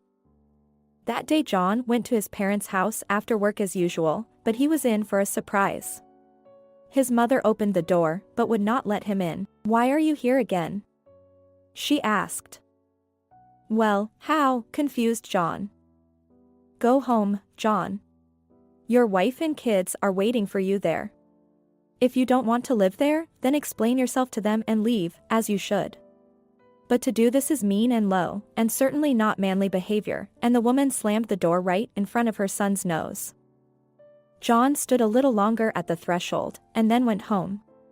He bought flowers and cake on the way, but as he entered the apartment, he realized he was not expected. No one came out to meet him. The apartment smelled delicious with dinner. He wandered through the rooms and found Jill in the nursery. She was helping her daughter do her homework, and her son was already asleep. His temperature was up. "Hi. How's it going?" John said softly. "We need to talk," Jill replied in a cold tone. She kissed her daughter on the top of her head and went into the kitchen. There she put her spouse's dinner down, poured tea, and sat down across from Jill. "Where have you been and why have you come? We weren't expecting you," she asked. "Don't start, Jill." "I was in trouble," John muttered, realizing that the evening was not going to be what he had imagined. "And I'm not starting. I'm just trying to figure out, is my happiness really all about constantly waiting for my husband from work and then finding out he's decided to stay with his parents, and when he's home, I have to watch him sit through science literature? And us. When will our time together come? Is that really so much to ask? I just want to be able to be happy. You have that opportunity." "Yes, but I don't think I have it with you anymore. Somehow I'm getting more and more used to the idea that a happy life with you is something fabulously unbelievable." "You want a divorce?" John looked intently at his spouse. "Yes, I haven't found support and marital happiness in you." "Then why do I want all this?" She looked at her husband. There was no hatred in her eyes, only sadness and hopelessness. "Jill, don't be silly, I need you. The problems at work are taken care of. Things will be different now, believe me. No, if you've already made up your mind, and you want to break up, I can pack up and leave, but answer me this. Is that really what you want?" "There you go again," smirked Jill, "again you want to put all the responsibility on me. Can't you make up your own mind about whether or not you want to live with us?" "I want to," he answered firmly. "All right," Jill agreed, "I agree to try again, but there will be no more second chances." In the meantime, a scandal was breaking out at her parents' house. Matthew, when he heard that his mother hadn't let his brother in, couldn't stand it. "I knew it," he told his mother, "I knew this is how it would end. She would have been happy with me. Her husband needs no one but science. Why torment a woman?" Mrs. Leonard looked at her youngest son and shook her head. "Take care of your own life," she said quietly, "and they'll figure it out for themselves." "I shouldn't have listened to you then," Matthew looked angrily at his mother. "I should have insisted on my own. She would have given in anyway, and she would be happy with me now." He retired to his room, not wanting to talk any further, knowing that his mother did not support him. Mrs. Leonard stared out the window in silence for a while, and then she called to Jill. "How are you doing?" the woman inquired. "So far so good," replied the daughter-in-law. "What do you mean so far? You should always be doing well. John loves you, I know it." "He told you that himself," smiled Jill. "I've lived my life, girl, I don't need to be told that, I can see everything." "Mrs. Leonard, do you think I'm against a quiet life? But something tells me that John won't last long. He does everything by force, as if he were forcing himself. I'd really like to be wrong, but I can see it all, and believe me, it's not the nicest thing in my life. Jill, you have 2 children, you have to think about them, my mother-in-law said dryly. They are the ones I am thinking of, but I would very much like to have both mother and father thinking of the children. They will, dear, said Mrs. Leonard, and then said good. Bye. And hung up. Indeed, slowly life began to get better. John had been promoted to head of the department and given an office. His salary had also increased manifold, and they were able to take the whole family on a vacation to the sea. The spouse paid more attention to their son, and he became closer to him and began to call him daddy. John and Jill often gave the children to grandmothers and spent evenings together. Jill calmed down. She saw the love in her husband's eyes, still the same love she had in the days when they had met. But trouble had come from somewhere they weren't expecting. The ambitious Jessica came to John's department. She was a little older than him, joined the team with her development, which was close to the subject. The girl quickly became his deputy because she had an energetic nature and knew exactly what she wanted in this life. John became the same. He was no longer playing with children, and there were no more romantic dates with Jill. He spent all his evenings in his office discussing work moments with Jessica on the phone. He admired her and made no secret of it. John never tired of telling me how good Jessica was. How well she has established discipline in the department. How all the subordinates fear and tremble at the sight of this woman. And Jill listened and realized that just talking wouldn't end it. Her soul was breaking into splinters. Everything inside was burning so badly that her breath was even coming out. God. Why am I going through all this? And why does it hurt so much? She asked herself, why do I put up with all this? As my mother says, I am a beautiful, young woman, well-mannered, well-educated. Yes, maybe I'm not as ambitious, but I'm quite self-sufficient. Do you have to disrespect yourself so much to endure this kind of humiliation? Before, she could justify her tolerance with feelings. Now there were none. The heart that had once chosen this man had become icy. She didn't want to live, didn't want anything at all. At that moment, there was no one Jill hated more than her husband for his betrayal. There was no doubt in Jill's mind that her husband was cheating on her after she had been to a corporate New Year's Eve party. John led his deputy over to his wife, gently holding her hand and kissing her fingers. Jill's composure didn't let her down. The woman smiled sweetly and, giving her hand, said, "My husband only talks about you, so it seems to me that we have known each other for a long time." "That's exactly how I pictured you, too," the girl replied sweetly. And then, turning away and maybe forgetting, or maybe on purpose, she said, "John, oh, excuse me, Mr. Leonard, everyone is invited to the table. Aren't you forgetting that you're congratulating the staff?" And with a smile, she left. Jill felt as if a bucket of garbage had been poured on her head in public. She, citing a headache, decided to go home. "Jill, why don't we have a glass of champagne to celebrate?" her spouse coaxed her. "No," she said quietly, "you have fun, but it will be our last conversation at home, my patience has run out." "What's with the fantasies again?" the spouse burst out. "I hate you," hissed Jill and headed for the exit. John did not come home that night or the next day. Warned that he would be staying with his parents. On New Year's Eve, Jill made up her mind definitively and irrevocably. God knows she wanted to keep the family together, but it didn't work out. Maybe it's even better, there is no need to be afraid of change, they always lead to another happier life. It was freezing outside the window. The branches of the trees swayed in the wind, and the fluffy snow that had managed to attack during the night fell from them. The playground was covered in snow, and so were the cars, abandoned by their owners in the yard, rushing to greet the new year. This was her second terrible New Year's Eve. The first had been when John disappeared, and the second was now. She woke up early in the morning. The children were still asleep, and the woman could be quietly sad without explaining anything to anyone. No matter how hard Jill tried to hold on, depression came over her.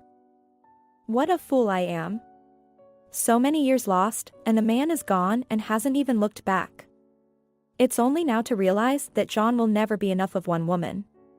It's a pity I didn't come to this until after so much time. At lunchtime my parents came over to wish the Lennards a happy new year. Jill really didn't want to talk about her relationship with her husband, but how do you explain the fact that her spouse wasn't living with them for a second day? Jill, don't worry. Things will get better, her mother tried to reassure her. Mom, what's going to work out? What? The young woman knew she was raising her voice, but she couldn't help herself, her emotions were tearing out. I looked for him so much, then I adjusted to his condition, and in the end what? I ended up abandoned with 2 children. Well, let's say, but so far no one has abandoned you. Haven't they? What would you call it? He lives at his parents' house, talks to me on the phone, is only interested in Emily, and he doesn't need John again. He never became his own son, you know, Mom? I think, Jill, you're winding yourself up, it's absurd. Yes, maybe he's more reserved with his son than he is with his daughter, but that doesn't mean he hasn't acknowledged him. Things will get better, the father said. The parents hugged their daughter, and she felt like a little girl again. They left toward evening. Jill put the children to bed and went into the bedroom. There she opened the closet, stood for a while, looking at the even stacks of John's clothes, at the ironed shirts hanging neatly on the shoulders. Then the woman pulled out her suitcases and began stacking his things. I'm starting a new life, she told herself, having been disappointed in one man, you shouldn't assume that everyone is like that. You have to love yourself and bathe in a man's attention, not all this. It was snowing for the second 24 hours. The cold light fell into the room and made her feel wistful. Jill looked at the snowflakes that clung to the window. Then, caught by the wind, they flew on, decorating the ground, the trees, the rooftops. New Year's Eve was always a special holiday for her. It was a time of wonder and magic, but now sadness and emptiness took her captive, and they were not going to let her go anytime soon. She felt like an old woman with a faded look, utterly lost in the midst of life's difficulties. All these days Jill had not slept, she lay down, but could not fall asleep. In the morning she would get up broken and not at all rested. But most of all she wondered why Mrs. Lennard did not call her. And then she remembered that in light of recent events she had even forgotten to wish her a happy new year. She had already picked up the phone to call her mother-in-law, but she heard the doorbell ring, Mrs. Lennard herself standing on the threshold. Why can't I get John on the phone, she asked in a commanding tone, and without undressing she walked into the room, get him for me. Jill looked at her with an incomprehensible look. Happy New Year to you, too. Hasn't he been staying with you all this time? What time? If he was living with us, do you think I'd be looking for him here? So he's living with his mistress, Jill smiled. Jill, you know what I don't really like about you? It's your tendency to get worked up about the situation. What do you mean? John has had a mistress for a long time, he hasn't hid that fact much, her name is Jessica. You know what, my dear girl? When things don't work out in a family, it's both your fault. Don't blame it all on one. Jill crouched on the couch from the surprise and such insolence of her mother-in-law. The look on Mrs. Lennard's face was one of anger and indignation. Tears welled up in Jill's eyes, but she immediately pulled herself together and went on the offensive. You know what, Mrs. Lennard? My only fault is that I loved your son too much. Yeah. Well, what's that suitcase in the hallway? That's John's stuff in there. I had them ready for him to pick up when he thought of coming home. What, are you going to kick my son out of his own apartment? Actually, that apartment is also mine and our children's. He doesn't spend his evenings at the train station, but in bed with the girl he loves. Suddenly they were interrupted by a phone call. Is that John? Her mother-in-law asked. And when Jill nodded, she held out her hand, gesturing that she wanted to talk to him herself. Son, it's Mother. Where are you? Why aren't you at home with your wife and kids? Mom, what are you doing there and where is Jill? Wondered John. Jill is fine. She, if anything, packed up your stuff and wants to, like Ketten, throw it out on the street. Will you answer my questions? Where are you? Mom, you stay out of this. Go home. I'll come over tomorrow, and my wife and I will figure it all out on our own. He disconnected. Her mother-in-law returned the phone to Jill and, after saying goodbye, quickly left the apartment. The next day, while waiting for her husband, Jill sent the children to her parents' house. She didn't want them to witness the scandal. At exactly 12 a.m. he rang the doorbell, even though he had the keys. Jill took a deep breath and opened the door. On the threshold stood John. Outwardly he was still the same, but his eyes were like those of a stranger. You didn't have to call. You've got the keys for now, Jill muttered and went into the kitchen. Her husband followed her. Happy New Year, Jill. You can still wish me new happiness, the woman smirked. They sat down at the table across from each other. Jill was silent, looking at her husband expectantly. After a little silence, he said quietly, I love her, Jill. I know it's disgusting to you and the children, but I can't be without her. Do you understand? We're interesting together. We can talk for hours about different things, and we understand each other half-heartedly. They say that's what happens when people are on the same page. Jessica and I are on the same wavelength. I know you don't want to hear this, but I want you to understand me. In a way, I'm glad it happened that way at the party. Otherwise, it would have taken me a long time to get away from you. Tell me, Jill, do you not want to let me go? John looked her straight in the eye. Who told you that? The woman smiled. I'm glad to get rid of you and start my life with a clean slate. The only thing I want is for you to explain it to Emily yourself. And I want you to tell me why you're going to live apart now. But how am I going to explain it? He resented. The girl will hate me. Yeah, maybe we shouldn't do this now. Give me time, I have to think, find the right words, for I love Emily very much. Well, yes, that's what I figured. That's why you're going to go live with another woman. You shouldn't say that. Jessica is a very intelligent woman. Yes, I understand. That's why she got a man into bed, knowing he was married and had 2 kids, but basically, it's not my place to moralize to you. Your suitcase is waiting for you in the hallway. I'm not keeping you any longer. I hope you have enough brains to avoid the division of property. Don't worry, I don't need anything, John smiled and left. He picked up his things he left, and she cried like a baby. Soon Jill filed for divorce. They didn't get a quick divorce. With 2 children, they were supposed to have time to reconcile. But no one took advantage of that, and 6 months later Jill and John were free men. Another year had passed since then. Jill could proudly say for herself that she had survived the ordeal, and now, looking back, she had no regrets. During that year she had lost some weight, changed her haircut, and most importantly remembered how to smile. She caught men's eyes, and it flattered her. One day, while walking with her children in the mall, Jill heard a familiar voice. Hi. You look beautiful. She turned around and saw Eugene, the same detective who had once found John and helped him get his memory back. Eugene. What a pleasant surprise. What are you doing here? Jill rejoiced earnestly. I stopped in for coffee. How's life? How's John? Where is he, by the way?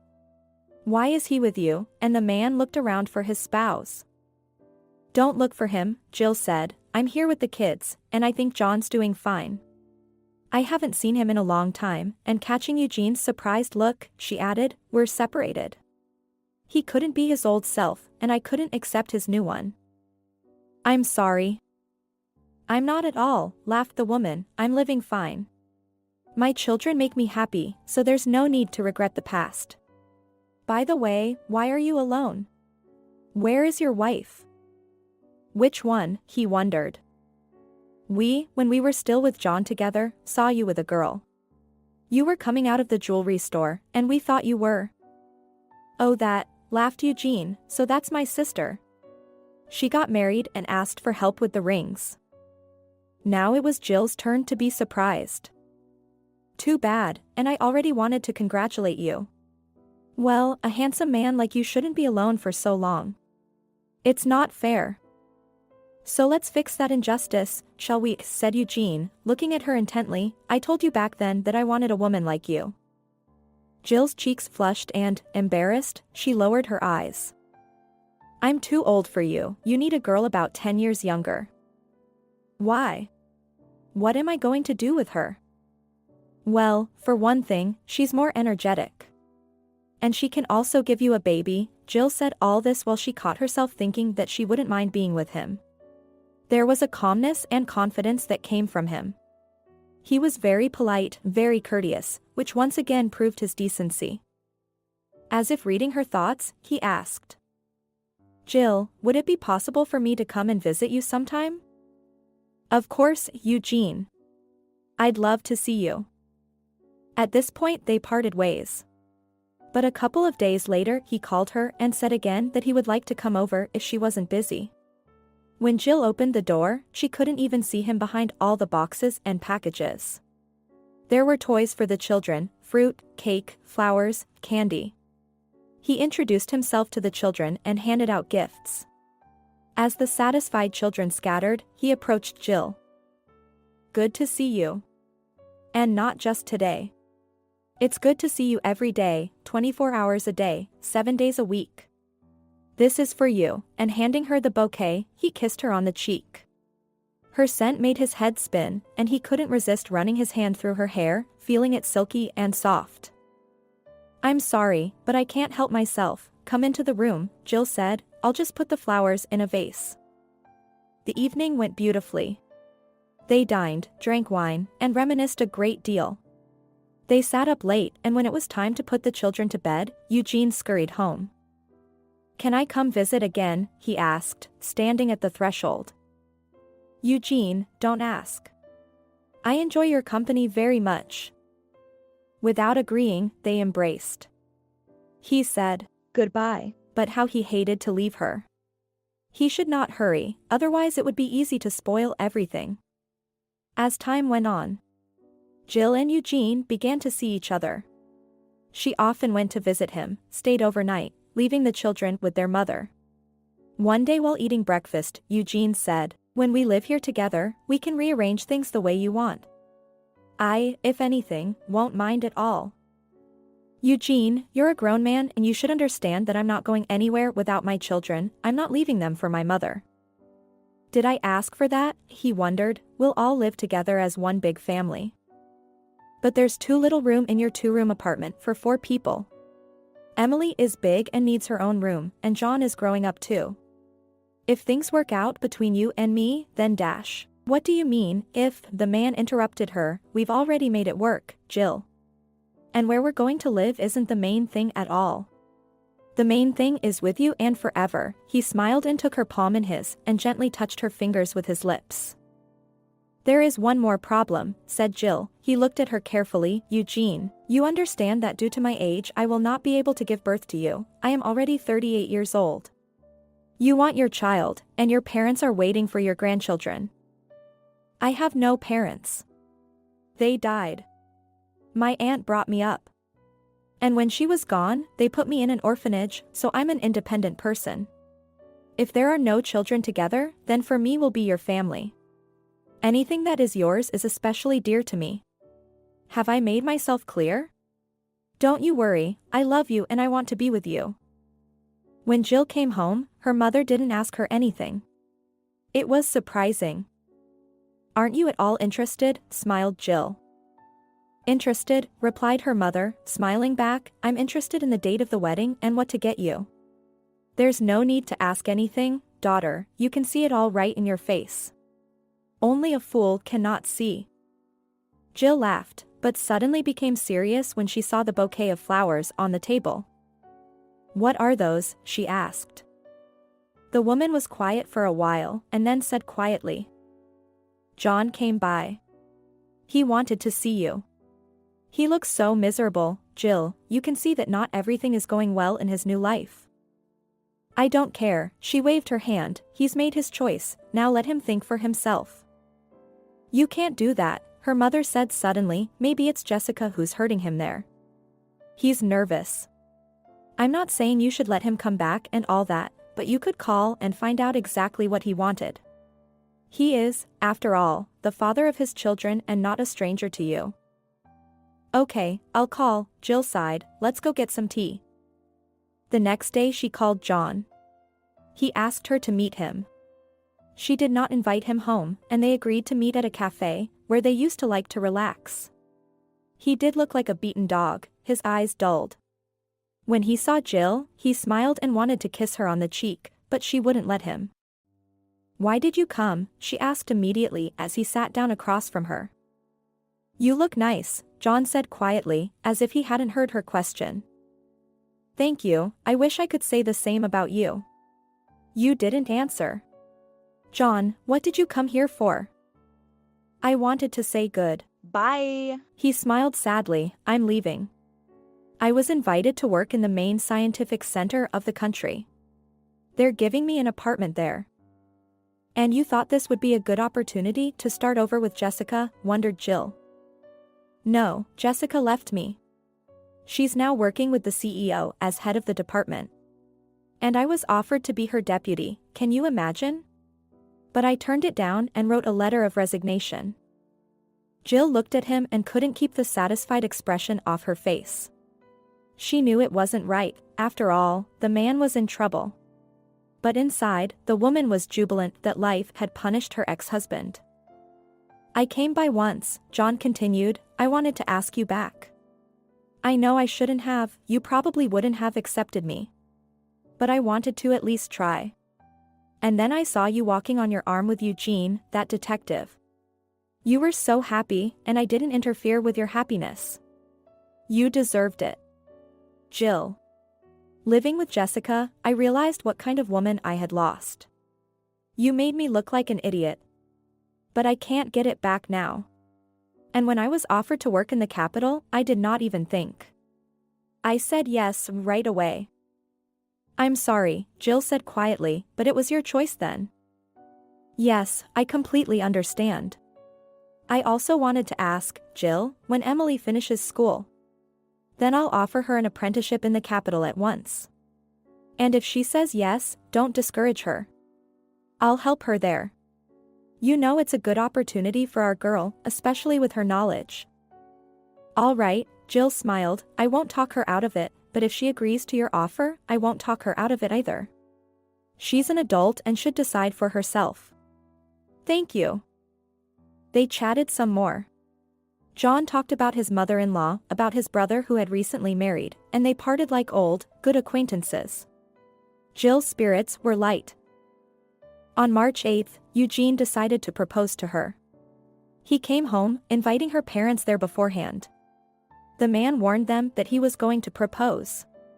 He asked them to keep everything a secret from Jill. The man wanted to surprise his beloved woman. When everyone was seated at the table, Eugene poured champagne by the glass, congratulated all the girls on International Women's Day, and suddenly, looking at Jill's parents, he became serious and said, Mr. Gordon and Mrs. Gordon. I love your daughter, and I want to spend the rest of my life with her. I promise not to hurt her, to take care of her, to help her, and to do whatever I can to make Jill happy.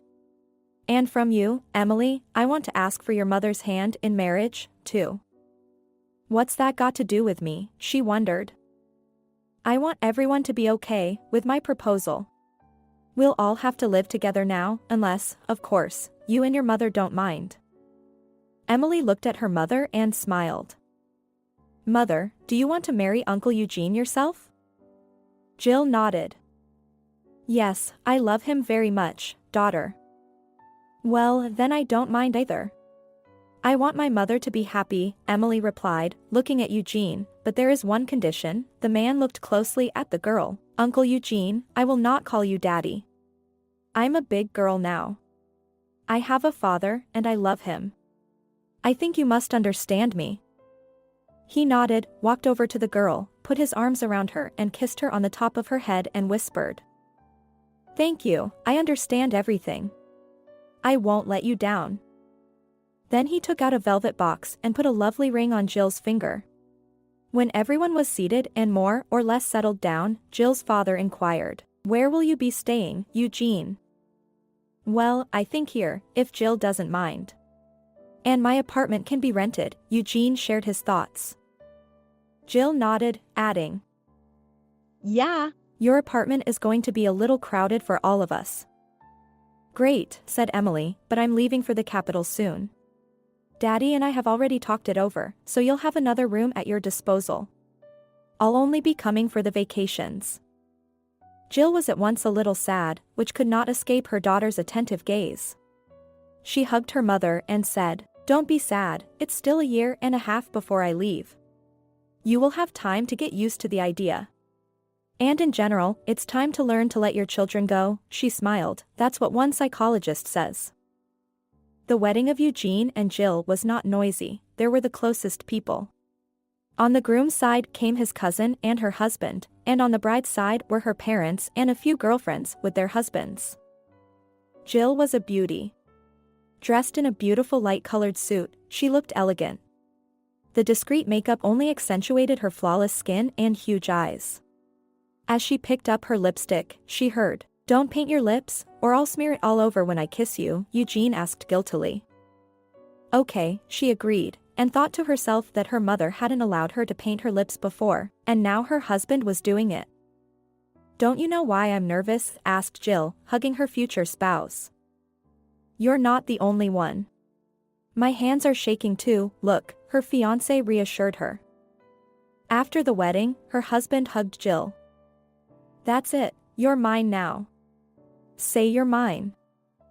I'm yours, you're mine, the woman smiled. I became yours years ago as soon as you walked into my office. Then I fell in love at once. And now you're a married woman, my woman. An amazing story, isn't it? Thank you for listening till the end. I sincerely hope that you truly enjoyed it. Don't forget to subscribe to the channel and rate this video. See you in the comments and in new releases.